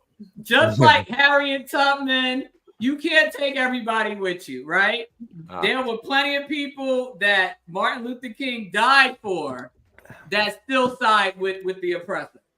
So you cannot take everybody with you. You know your audience. You know the people that got your back. There's going to always be the plantation-minded people that you got to leave behind. And that's pretty much it. You take with you who's ready to go. The rest of them you leave behind. That's it. That's all you can do. That's all you can do. On the bright side, it's really not the majority of people, Pam. It's always like if there's 10 people in a room, it's like they loud though. It's because the loud and wrong crew. Yeah, the loud and wrong crew. Loud and wrong. Put in the most work. They're gonna put in the most work. Like they said, empty cans make the most noise. I like bars. She said bars. Empty cans make the most noise. I like that. So, you can take it with a grain of salt. I don't even entertain those comments anymore because it's just like that's what they want. They want people to keep tussling with their stupid behinds, and ain't nobody got time for that. And then you got larger platforms going back through here talking about because I hadn't been on Twitter all day. I've just watched YouTube. I watched the lives that we did. I rewatched those lives because they were long and I can get through work because I can listen to me while I'm working. But anyway, I'm just going through here and I'm seeing poor Cat. She is out here swinging in these streets. She's trying hard, boy. She is. She is out here swinging. Her and Black Bat, they are out here swinging in these streets. And glad that be screenshotting her life away, boy. I'm like, oh, your storage plan must be crazy on Apple. Yeah. But yeah, one thing Kat showed me was that she had fans who bought her drinks. They were reading the transcripts, and that came out. Oh, I don't remember that part. Probably because that might have been the day I was gone. Yeah, I can, Santa. I could get that to him if y'all make one. Yeah. Yeah. That appreciate that. 499 super chat. Thank you so very much for that. Let's go ahead and give you. Let's go back. I done came up, got my name up. So when they speak of who blinged up, I'm who they bring up. Appreciate you, Sonic Deck. So Sonic Deck has been, you know what I'm saying, been on this since we started, following everybody here on their channel. So I appreciate all your support, Sonic Deck. I saw really Sonic Deck on a comment section of Mr. H Reviews, and he was doing like a little negative spin on this news story. His PR team needs to tell him to shut up. He's only making stuff look bad. But like, she was holding down Jonathan Majors in the comments. A lot of people were. Right.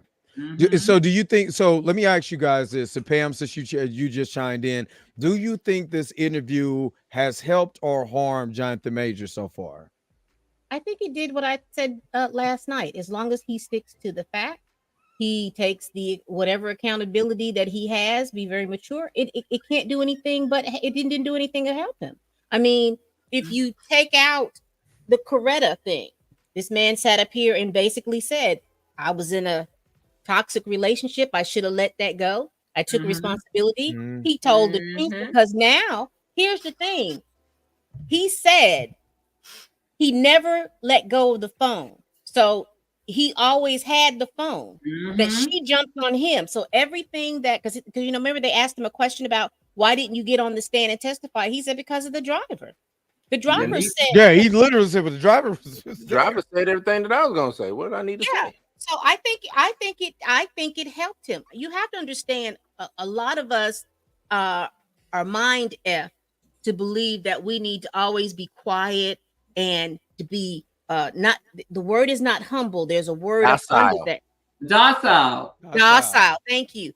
That they want us to be, and you know, well, I don't see what he wants to say. He don't need to say anything. Why wouldn't he want to speak up? Why? Because you all are trying to stop a man's livelihood for what? And a people's representation for what? Exactly. For what? What are you talking about? Well, this happened. Listen, her story contradicts what the driver said. And his story, what the driver said. The driver said it was all her. And when he said she jumped on him and squeezed his face, what is going on with that? You know, but all I'm saying is I think it helped because he got his side of the story out, because what she said didn't make any sense. And remember, I kept saying, how could she lean across that big gap in the car? I'm just thinking it's physiologically not. You can't do it in the captain's seat. You literally have to raise that. But it's not comfortable, and you cannot maintain that for an entire ride through Manhattan. Those seats are literally about, I want to say 2.5 inches. Well, yeah, it's about 2.5 feet wide. I mean, you know, approximately about 2 feet wide. That gap, well, the chair is 17 inches. Yeah, the gap is 17 inches. So you're not gonna raise up that that arm, lean all the way over. You know what I'm saying? Exactly. You know what I'm saying? Back all hurting. You know what I'm saying? Now, you got to get up and yeah. Nah. You would literally get up and sit on his lap before you got up and leaned over into captain's chairs. But thank you, Erica Dixon. It's plausible that he showed her the text. Let me tell it. He was ready to break up with her that night. He broke up with her inside that car. What happened That's what happened. Night. He was like, "Oh no, he broke up with her you before, caught me." And I think he was just I'm gonna leave now. Her just being helpful so she can get her work visa, and he was just flipping her the D every now and then. No, I'm just saying it went down. I think it went down in the car. In the car, he was like, "Nah, we done." Think about the text about leaving your keys. Yeah. He said, "Did you leave the keys?" Like he had told her to do it before. Yeah. I told you this in the car.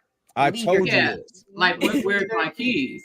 And you probably told him in them text messages that we didn't get to see. That we didn't get to see. Exactly. Eric Dixon, thanks so very much for the 49 super chat. 2024. We don't argue with people. Harriet Tubman would have shot. Period. Thank you. Exactly. Thank you. And I'm gonna do it. I'm gonna do both. Yeah, I'm gonna put both of y'all super chats because Robin got one too. So, what are the odds that Jonathan will be on Dre, Chill, or Danny's YouTube at some point? Thoughts? I want Megan.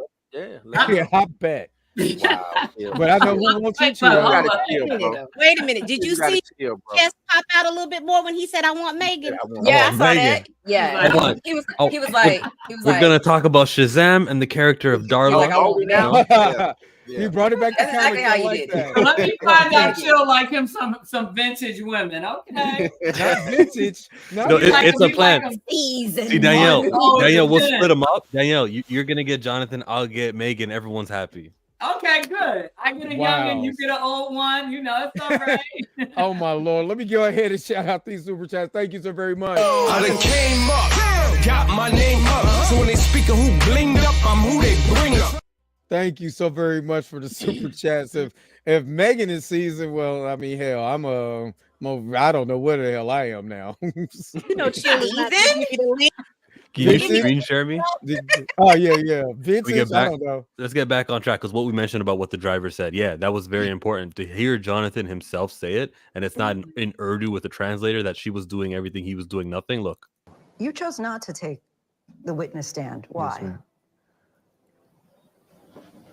the driver. You see his face? You felt that was compelling enough. He had said enough. Well, not just the driver. You know, she was doing everything, he was doing nothing. Well, that's what I was going to say. Mr. Majors, did you see any injuries on her? No, I didn't. Clinical experts, the detectives I spoke to, all who testified before I did. But after all of that, what was I going to add? see, I like You that. chose not to. Let me pause it. So I put that out there. It didn't get that much traction. 7 retweets, 14 likes. But I'm hey, gonna retweet you now. I haven't been on Twitter because I'm sitting here. everybody come retweet that because I feel like that's the most powerful thing that probably was said today. Like the driver, and then he quotes the driver. She was doing nothing. I mean, he was doing nothing. She was doing everything. Do you think it was calculated by the because I don't know who decided that there needed to be a translator in the courtroom. Okay. You think it was calculated? Right. On, Danny. Get him. So remember when I said that before the jury came in, so the driver, after lunch, there was a huddle. It wasn't really a sidebar because we could hear what they were saying. The jury wasn't in the room, so they didn't have to go up to the little podium and start whispering. Before they brought the driver on, they didn't identify him, but we kind of figured that that's who it was. They were going back and forth. He came out. This was the Friday, had his bubble coat on, sat on the stand. They were like, okay, we just had this discussion. We're going to have you come back on Monday when we have an Urdu translator. He was like, all right, got off the bench and left. Fast forward to Monday morning. This was the good day for the defense when everybody was testifying on behalf of the defense. He came back. He was the first witness, but before everybody could come in, the defense and the prosecutor, the defense said to the judge, we just want to let you know that we just got at 9:06 a.m. a Brady disclosure from the prosecution telling us that they met with the driver yesterday at 6 p.m. Basically, like, what's going on with the translator. And then, if I'm not mistaken, the prosecution was like, well, he was offended by them thinking that he needed a translator. And they used the word offended. So he did not want the translator. He made that clear on Sunday when they met with him the Sunday before. Exactly, Aisha. I guess not. That Sunday morning, night before, he made it clear he did not want the translator. So that's why, like I told Chillmonger, when he got on that stand, that was why it was a perfect storm of funny, because he clearly had an attitude. Chill and I thought that maybe he would just have the questions read in Urdu and he would answer in English because he could speak English. He just had an accent. But he was like, okay, y'all think I need a translator? I'm not talking in English at all. And so he not once said anything in English. The only thing he said in English was escalade because the Urdu translator couldn't pronounce it right. He kept saying escalator. Like he kept saying other words other than escalate. And so the driver kept saying escalate, escalate, escalate. And so he was like escalate. But other than that, he did not say one thing in English. Look, he had better grasp on the English language than the interpreter did. Translator, Right, yeah. because I guess the interpreter didn't know what an escalade was. I mean, you know, and a lot of people that don't know cars don't. I mean, you know, so he was saying something totally different, and the driver kept, you know, saying it the correct way. And obviously so he was getting irritated with that too, right? Oh yeah, he had an attitude. He kept his coat on and his hat the entire time because you know most witnesses, they come with their street clothes on. They don't come with coats and, you know, hats and, you know, they get comfortable. Not him. He sat there with an attitude. He made no eye contact. The interpreter sat right next to him on his right side, and so the interpreter was closest to the jury. And they just, every time a question was asked, he would ask it in Urdu, answer it in Urdu. The translator would say it in English. So it was literally like, it took three times as long because everything had to be translated step by step. And then the fact that, you know, when they told him that he couldn't use his own opinion and he kept repeating himself anyway, he was like, whatever, y'all ain't gonna tell me what to do. I'm not even talking in English. Right. So yeah, he, like I said, he was the showstopper that day. I liked him, but you know, but that's my kind of petty too. So. Mm-hmm. So it just go ahead, felt, Pam. it felt like when I heard him say that, you talk about the driver, and I'm wondering how did they miss all of that? You know what I'm saying? I just don't think they cared. And like I said, you know, and I said it in my own videos, I've said it in all of y'all's videos, New York is very, very racist. It's a lot of that learn English mentality.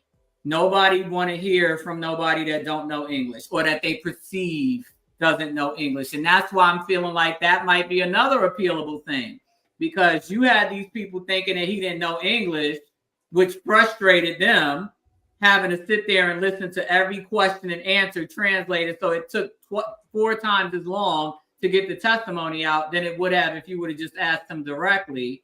And then on top of biases against people that don't know English or don't try to assimilate into American culture. Especially he's Middle Eastern too, right? Yeah, he's Urdu is either Pakistan or Indian, right? And we all know the biasness they have that New York has against people from that region. Right. After 9/11, they ain't got no love for anybody that they think is Muslim or, you know, Hamas or whatever. You know, anybody that looks a certain way is a Muslim. It don't even matter if that's not what your religion is. And you know how many Indian friends I have that have Christian names? And I mean, they're pure Indian from India. And they have names like Ron Martin. You know what I mean? It's like, and they speak their native languages. They have accents. They wear their, you know, traditional clothing, eat their traditional food, and have Christian names. But, you know, and are Christians.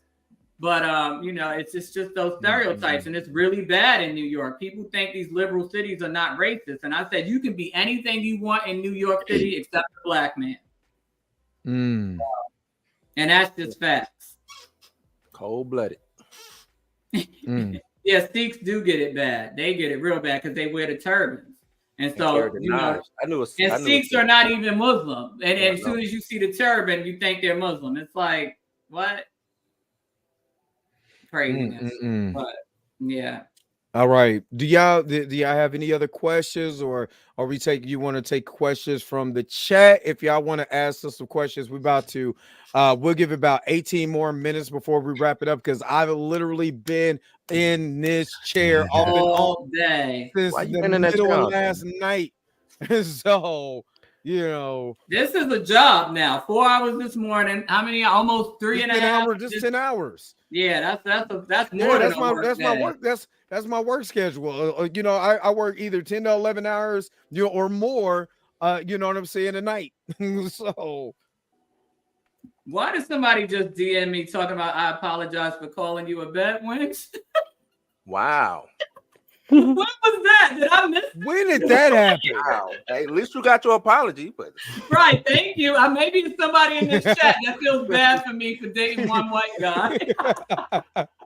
Wow. Thank you if you're in this chat. Thank you for the apology because I was a fetishist. Thank you very much. Okay. Okay. So the TMZ will show. You gotta check your local listings for the TMZ show. They normally play their show and then they drop it online the very next day. So just look out for a short from me from TMZ coming on tomorrow. Just whenever they drop it online is when I'll have it. What the hell? Oh shit. So yeah. So of course. So that's why they don't have it right now. Yeah, it's not because they haven't aired it yet.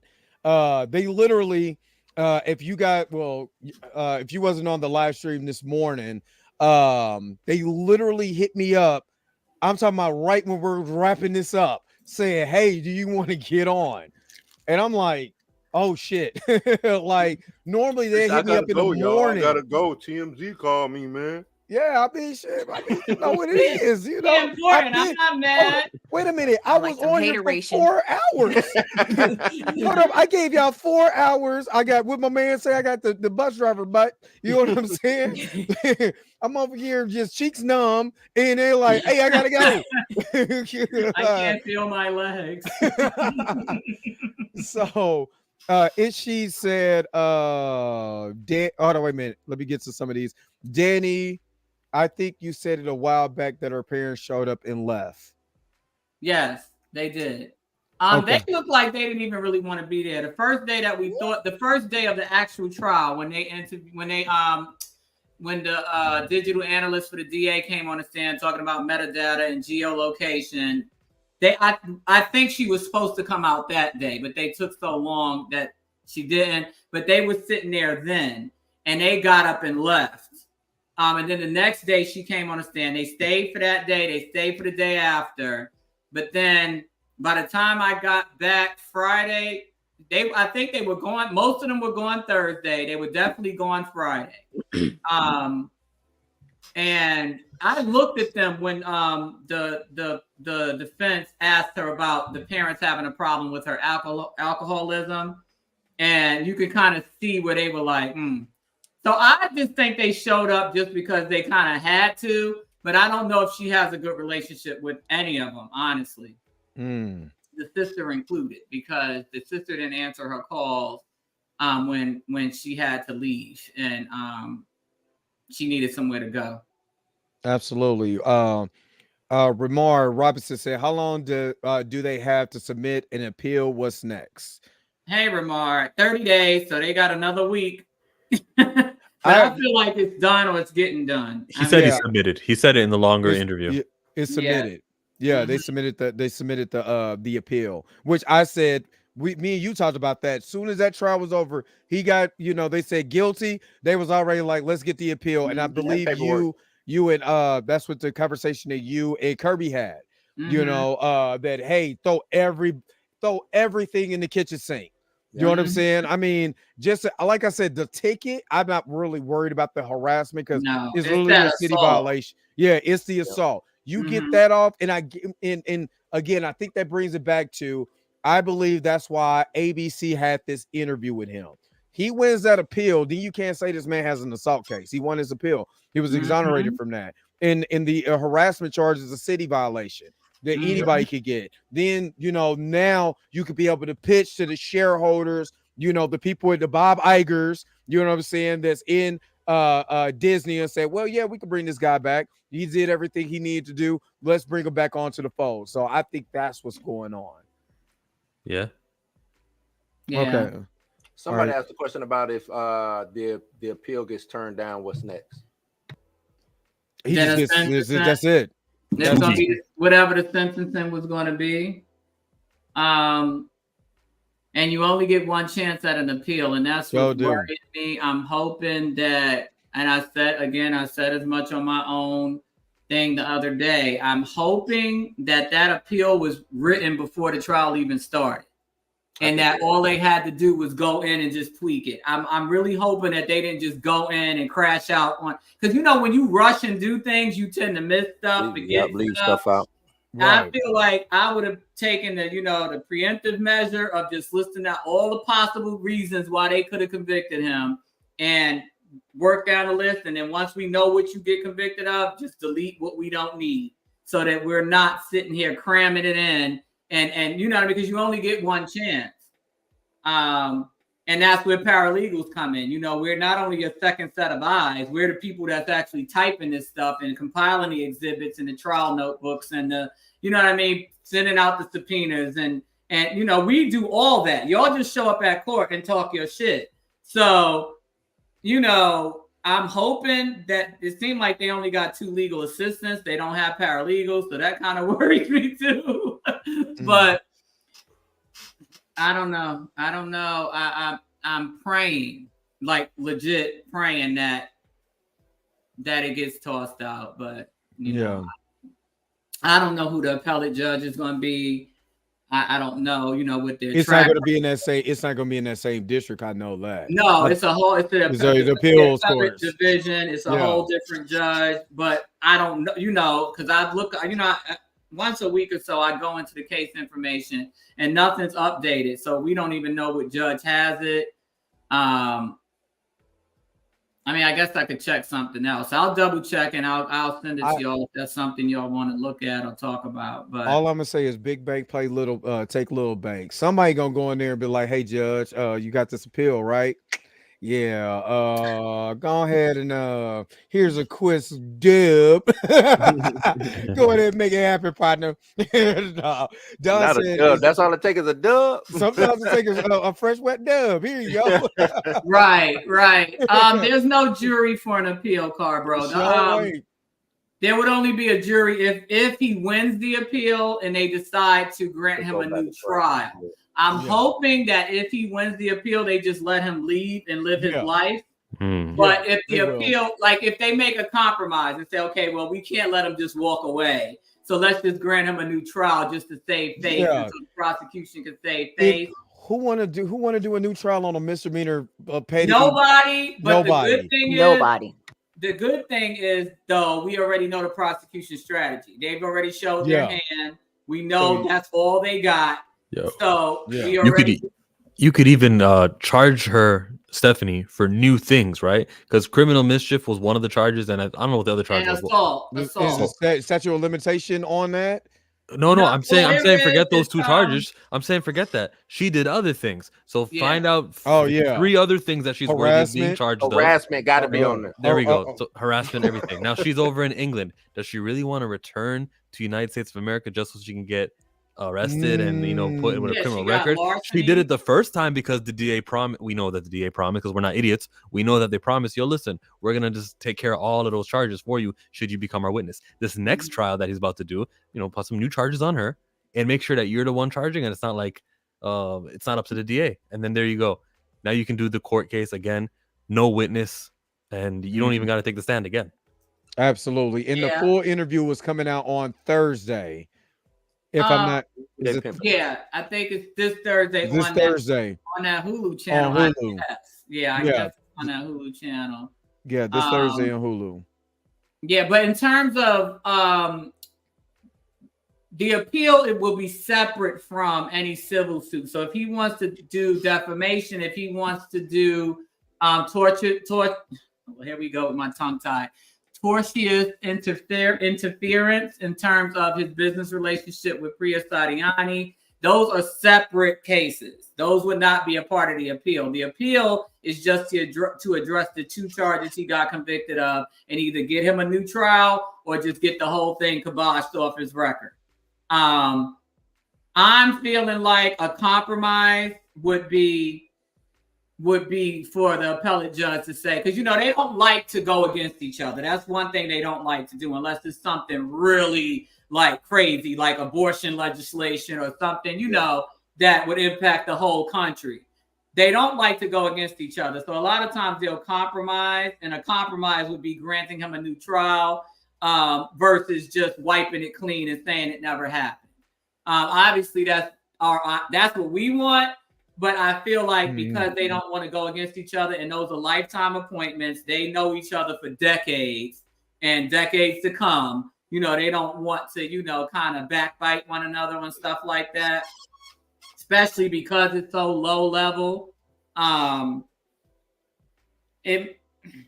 mean, new trial, it'll probably be way shorter because we already know what the strategy is. They'll probably be able to eliminate a lot of useless witnesses. Definitely all that background information would not be admissible at all, because that's the reason why we're appealing in the first place. It's crazy that it got. So it'll probably be a 3-day trial versus an 11-day trial at that point, because most of the witnesses for the prosecution were for that background information. Everything that occurred before March 25th. So we can't use them again because that's the reason why the appeal got accepted in the first place. So, you know, it is what it is. But I'll be there for that one too, Jay. I still want those text messages.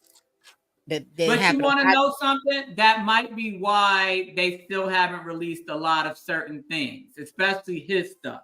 Yeah. Because if that's going to be the basis of the appeal, we can't see it. You know, exactly.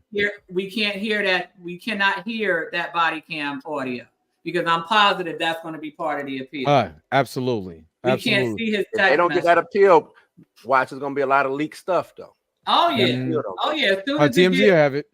God forbid if it gets denied. Oh yeah, they're going to let it loose because they have to, because now it's a done deal. He's getting his sentence, even though it's probably just community service, a fine, and some anger management. And so now we're gonna have to let it loose and unleash the beast and let everybody know. Sleep animations, that was again to prejudice the jury, I think, because if you're showing her injuries, why can't we see his? Now they did show the injuries to the witnesses on the stand, but the jury couldn't see it. What sense does that make? and again they brought it up in the ABC article too, so we got that in full context. So again, thank you so very much for the super chat. Let me go ahead and give you this. For me? Oh, I can't believe it. Thank you, boy. Oh, you're the best grand. So appreciate the super chat. Go ahead. For the whole panel, we just got Jonathan Major's interview. How does her interview now go? Because you know hers is coming. She better not. She absolutely better not. She's gonna be on Inside Edition. She definitely won't be on Good Morning America. She'll probably be on some Fox News affiliate. They're gonna resurrect Hart. Black hosts. Yeah, she's not gonna be. Yeah, with the black host that's tuning for Fox. She'll probably get Candace Owens to do the interview. No, Candace don't like feminists. That's one thing Candace don't like. She do not like feminists. That's how she made her bones. Yeah, that's how she made her bones. Like they say, a broken clock is right twice a day. Yeah. So I do support her on the anti-feminism, and I support her on the whole spiel she does about how Democrats keep us in broken homes and on welfare, because that is an absolute fact. I've witnessed it for myself working in the welfare office. So I know that they do that. They will literally take away your food stamps if they find out you're in college. What? I'm trying to get off. Like, I'm trying to educate myself so I don't need food stamps, and you're going to take them away because I'm going to college. It's a BBC. Like, you're funny for that. I can see that. BBC. Well, yeah, because that's her or that racist guy that got in trouble for talking about Piers Morgan. Yeah, Piers Morgan. Yeah. She didn't even finish. She just said that racist guy. Pam says Piers Morgan. Yeah, well, you know, I'm curious if this is. I don't want to say this. You got to say this. No, you got to say it. Say it. Let it out. Pass the algorithm, please. And I don't mean this as any harm as like I'm saying that, but he has the bigger star power than she would have the biggest star power. And she doesn't seem like, from what you had described on the stand, she doesn't seem like she would be too coherent. She'd be so excited about being in the limelight. I would want to see it. That's why I want to see it. Want to see? Yeah, I want to see. I just feel like it's just gonna be more of the same of what she did on the stand, which was utter bullshit. So, and everybody already knows that because there's the transcripts. there's what I said, there's what Jimmy said, there's what whoever else was in the courtroom said. So I mean, still on that $7,000 Rolex. Right. So I mean, it's just going to literally be the same nonsense, and she would have to find an audience that's there for that, not that there for it. And I don't know who that might be, other than the Me Too maniacs, but that's like what 10% of the entire population. Didn't they just make her the face of some organization or something like that? Really? You know, it's supposed to be some domestic violence organization. But I never heard of them. I saw the little screen grab of it. Yeah. I never heard of them. Yeah, so. they just and popped I tell you, up. can't be swinging in them streets out there. Can't be swinging in them streets. Oh, yeah. They were talking about all this stuff about domestic violence, and then they mentioned something about when you chase a person and da da da this and da da da that and da da da. And I was like, you're describing Grace Jabari. Jonathan, yeah, Right. exactly. You're describing her, and so yeah, they made her. She said for her birthday she wanted you all to support the place that helps her out. So. Mm-hmm. So do you guys agree that Jonathan Majors should still be the face or be the voice of men's mental health? Because if to counter what I'm just saying. Oh, absolutely. I don't know. I don't know all the different foundations and stuff out there, but whatever the most prominent one is, that's the one he needs to align himself with, and go hard with it.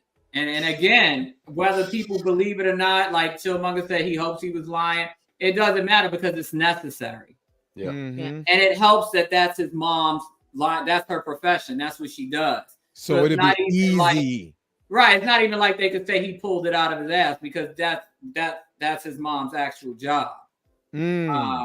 She's a mental health counselor, like that takes insurance. So, and I'm saying takes insurance because it's hard to get approved to take insurance. Because I'm actually doing something else now where I can take payments through Medicare and Medicaid. So that's a big deal when they start letting you get them payments, them government funds. So, so that means look, let me just give you that little tip. Make sure your paperwork is all. Oh yeah, I got a consultant for that. I have a consultant. Yes, I'm not even touching it. I'm not touching it. I have somebody else doing that. A gin genie. That is funny. A gin genie at the bottom of a bottle. So Tamron Hall, is that a yes or a no? For Stephanie. No. So if Tamron Hall invites her, she deserves to lose all her ratings. Yeah, all of them. Yeah, I saw the video. Danny asked me to watch. Danny asked me to watch that clip with his teacher when they were on like a face cam, and he got teary-eyed. He's blowing kisses to his teacher at Tamron Hall, and then Tamron Hall had like a second segment with him also. It was good. It was like, I'm gonna put this guy, I'm gonna celebrate him, and then talk about Creed, and because they're from the same place. Mm-hmm. So they're what's she from Turner? The same, yeah, and they're both Virgos, and they had a lot in common. So I guess that's why she took to him. Did you just say they're both Vertigo, like the sign? No, Virgo. Yeah, the sign. Yeah. You said Vertigo is Virgo. Not Vertigo. You said Vertigo. No, but that's how little I care. That's how ridiculous that was. Like, it did not need to be added. They're both from the Virgo. Don't get slick with the mouse. She don't get you. A lot of people believe in that kind of stuff. Okay. Okay. All right. That's what I think about it. I'm about to turn into a gin genie over here. Not attack. And it does matter because I think she mentioned it in that show as well. But I see her ending up getting interviewed by Robin. That's what I see. No, I don't see Robin. Robin. Yes, because Robin is the one that set up Nate Parker. There it is. I don't think it'd be Robin, but What, Robin gonna try to redeem herself? Yeah. No, I think she would probably tell us what really happened. Agenda nonsense. I think if she goes somewhere, is going to be a right wing CNN type of interview. That I mean, not CNN. CNN Fox like News, Fox. Lord. Fox. You know what? The way that She'll go to Joy Reid. She'll go straight to Joy Reid. Let me shut up on the political talk, but CNN, Fox News. I mean, flip demographics, and they're the same people. Yeah, Joy that Reid. is true. That's Joy true. Reid. You know what? I have to agree. Let Gail get her hands on him. Let Gail do it. Let Gail do it. Do you think she'll Ann Coulter? Robert. Yeah. Robert. So do you think? So you think? Robert. Did you see what she did to Robert? Yeah. So you Robert. think? Do you think she would tear? So do you think it'd be favorable for her to go there, or a complete utter disaster? Gail I gonna think be anywhere like, she go to be a disaster. I think it would be a disaster because Gail has a knack for bringing out the crazy. Because you see how There calm it she is. was. She did. She was very She calm. asked her only one question and he just lost it. He lost She it. just said it like Robert. She go Robert. Like she's used to dealing with crazy people. So Robert. she would trigger her the same way. She didn't even uncross her legs. That was Hold up. Wasn't she triggered with the questions they were asking her on the stand? Then yes. That's what I was about to That's say. what I'm saying. Gail gonna do the same thing. The same way she was triggered by Priya's questioning, and Priya wasn't even really hitting her that hard. Could you imagine if she had to answer some hard questions? Oh, she would lose it. She would either start that crying routine, Grace, or she would start talking slick like she started talking slick to Priya. Can you get her some tissue? She said, "Jenny, mom." Jenny, Ooh. That's crazy. That little dark meat on the side, mine. Yeah, that line. Or I remember that line. Little dark meat on the side. You might as well go to the No Jumper podcast. Yeah, right. I can just imagine that. She can go to Howard Stern. He's still around. Yeah, he's still interviewing. He's on Sirius XM radio. Oh, okay. That's the only way you can hear him. Yeah, I don't have that. Like I said, she can go to Howard Stern. Yeah. I say let Angela Yee take a shot with her. She's going to go to she's going to go somewhere where it's heavily white. Oh yeah. She's not going to get anybody black. She's going to have flashbacks. She's going to be like, bitch, you look like Cleopatra. I'm sick of this shit. Yeah. Cleo! She's probably sitting there like that girl on Get Out eating dry cereal and drinking a cup of milk waiting for the next victim. It is something to know that with a shoebox full of rent a niggas.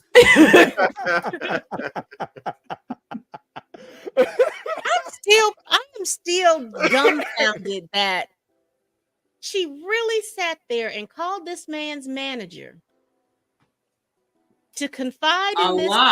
A lot. It wasn't just one time. It was like almost daily. Like they were like she was her manager. But why was that? I guess because I'm with you, Pam. Why would the manager even entertain that? Yeah. Right. And that's probably that because I'm like, well, why didn't they make her testify? So I'm like, she might be another ace in the hole for the appeal as well to avoid getting herself caught up in that lawsuit. Yeah, because why were you talking to her too? Why were you entertaining it? So you cooperate with us for this appeal, and we might not sue your ass. And how did she think that he was not going to find out the things that she said? But she was playing both sides, which is real crazy to me. Like, it's one thing to say, okay, I'll talk to her just to see, because I know he's trying to get rid of her, just to kind of see where her head is at, and then report back like, yeah, yo, you need to unload her. But no, you're actually entertaining her nonsense. But then again, that's what she said. She could be lying. For all we know, Priya probably was like, yo, I don't want nothing to do with this. Y'all deal with that. And then she was going back and telling Jonathan what she was saying. And that's why Jonathan was getting mad at her. Because there was a time that he didn't talk to her for 3 weeks because of what he was. What was that text? You remember that text? He says, I don't feel like you make us safe or something like that. Yeah. Mm-hmm. And then she testified that he didn't speak to her for 2 or 3 weeks after he found out she was confiding in Priya Sadiani. So, Grace is a liar, and she likes to exaggerate the extent of the relationships that she has with other people. So, mess around, Priya Sadiani might not have even been on her side. Yeah, but then she dropped Jonathan Majors, though, right? She did. Well, the company. So, I don't know if the company told her to drop him because she works for a company. Right. Unless it's her company. I don't know if it's her. If it's her company. She had her own, and then she went to them. To 360. Okay, so then they probably made her do it then. Yeah. That's still kind of weird, though. I mean, I don't know. You guys need to stop that. Ben Shapiro, Charlie Kirk, Matt Walsh. Oh, they going down. She need to go on 60 Minutes. 60 Minutes. I don't think she's important. She needs to talk to She's Dan not important. Rather. I just brought it up because I do think she will have an interview sooner or later, and then This is his new PR team right here. She'll fade into obscurity and end up on some reality show. Exactly. Exactly. I can imagine her being on a real life with a bunch of black people. Well, no, I just think about if you know, and don't mishear me. I'm not trying to keep anybody from, but she's already shown through this thing that she's going to talk to your manager about you. She, if she's talking to the manager, who else is she talking to about this stuff? She doesn't seem very reliable. Right. Mm-hmm. They love on a reality show though. And I think Marvel is not saying too much because she was an employee at one time. Both of them were employees, and I think Marvel is hired trying hand. whatever. She still they paid her a check. That check said Marvel on it. That independent Flavor of Love 25. They paid her a check, so she's they're trying to. Not Flavor of Love. No, she'll do 90 Day Fiance. We know where her game is, right? She just wants an American. Right? Exactly. What she needs in her mind, they would be on a lot of chase. So let me ask you a question.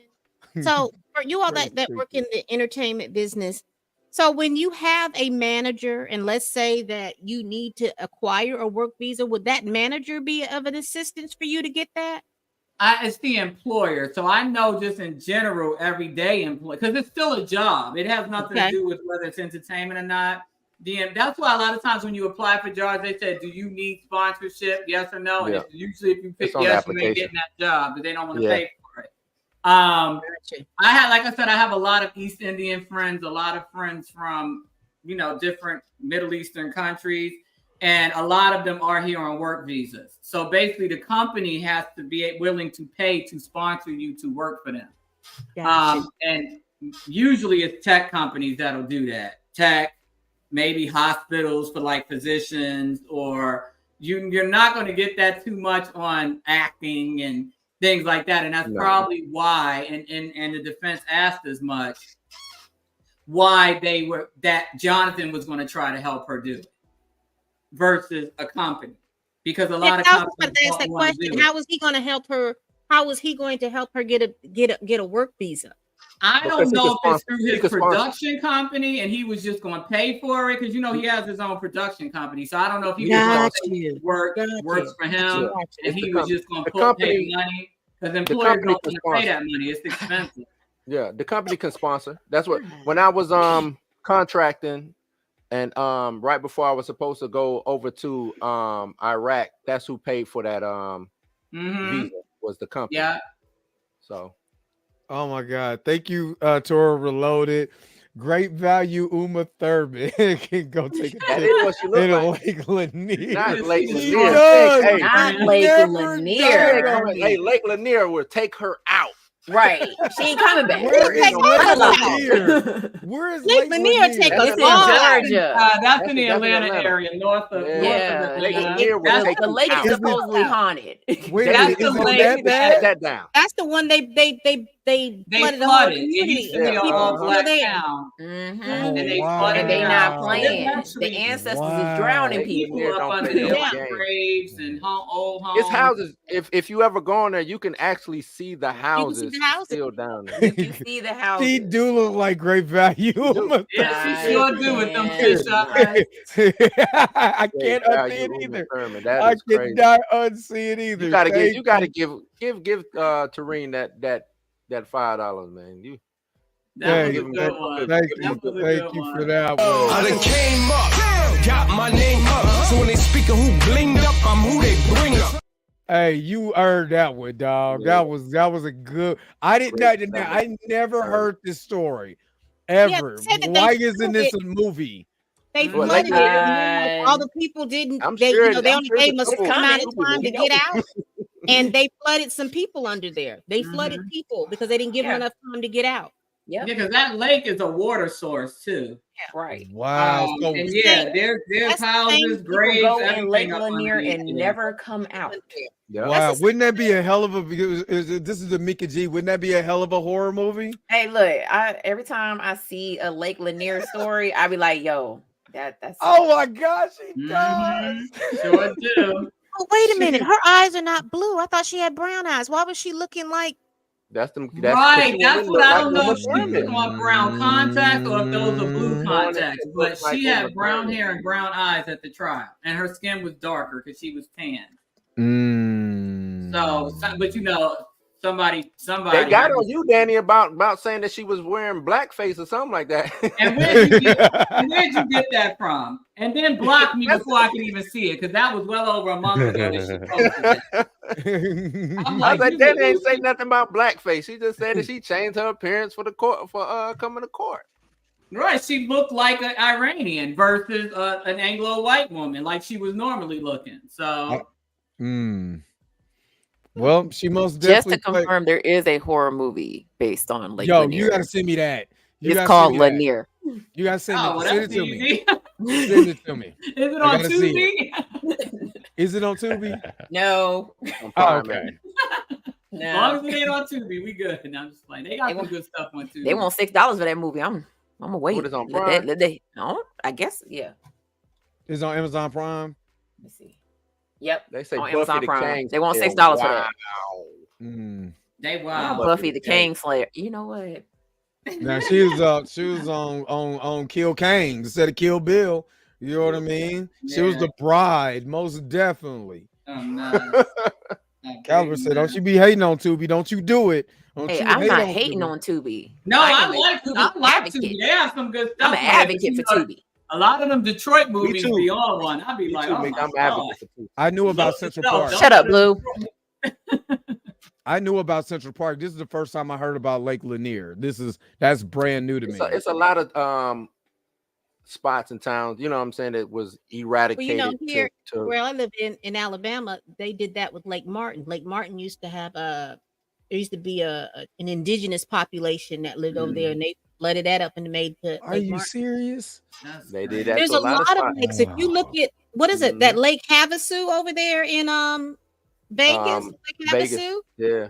You know, It's they on the flooded border. a It's whole on the border of California and They Nevada. flooded a community to make that lake. Oh my God.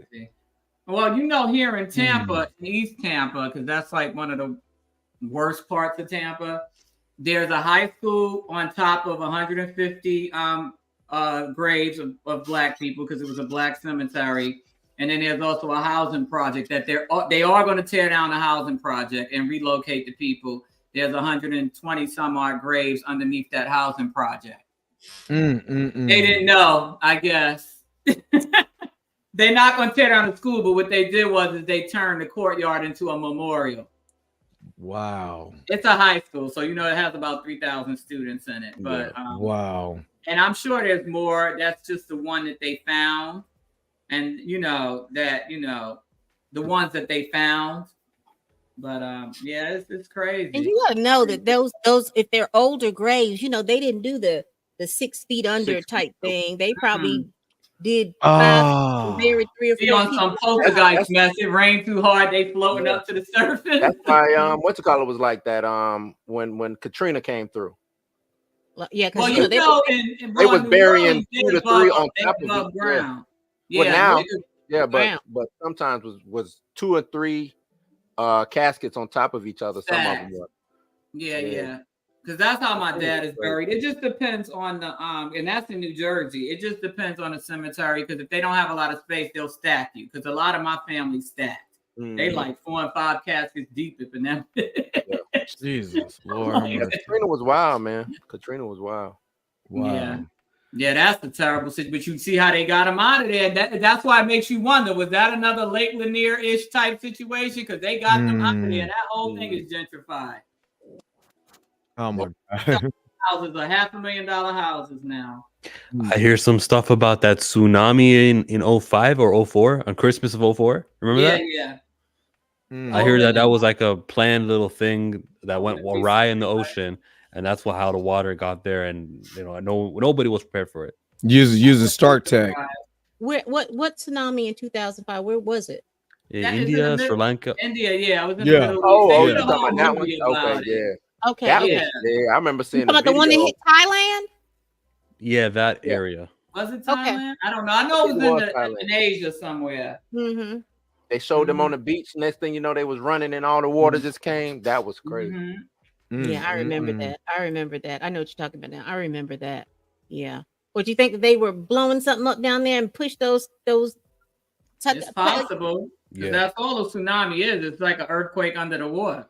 So anything could cause that kind of reaction under the water to where the waves will. It don't take much. We got the weather making machines. We got all of that. Oh yeah, you know they doing that. I mean, we could go on the conspiracy theory tirade, but but that ain't. I'm telling you, that ain't conspiracy. No, I know it's a fact, but people will call it a conspiracy theory because it's too hard to think about.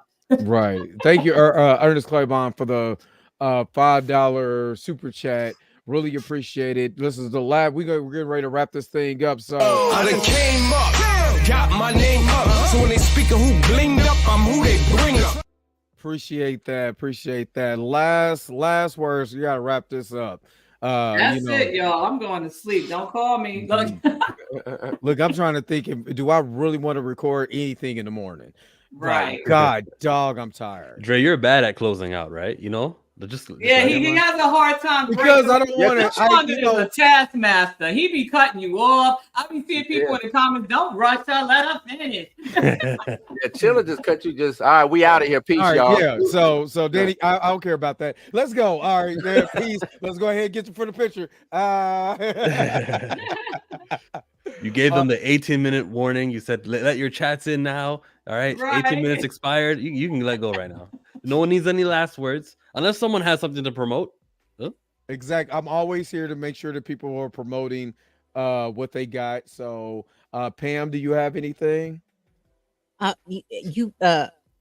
will be lifing. You won't see me till Wednesday. What is today? Hold up, because I don't know what today is. Wednesday. Monday. No, you won't see me till Wednesday. Yeah, I'm going into hiding until the Thursday. The Thursday broadcast. So let me know. Hibernation. Got you. Hibernation until the Thursday broadcast. And make sure tell a friend, tell a kin, tell a coworker, tell the heifer that you can't stand that I'm over here making these videos, y'all. Yeah. Chill got a video that just popped up, so make sure to go and check that video out, and make sure to go to X and retweet his latest video so we can go ahead and get that on there. Yes, Toya, I am going to be getting some rest. Mika G, you got anything coming up? Same old. Tuesday, popcorn in your beard. We're doing Waterboy. And then Thursday, Blues House Live. And then Saturday is popcorn in your beard again.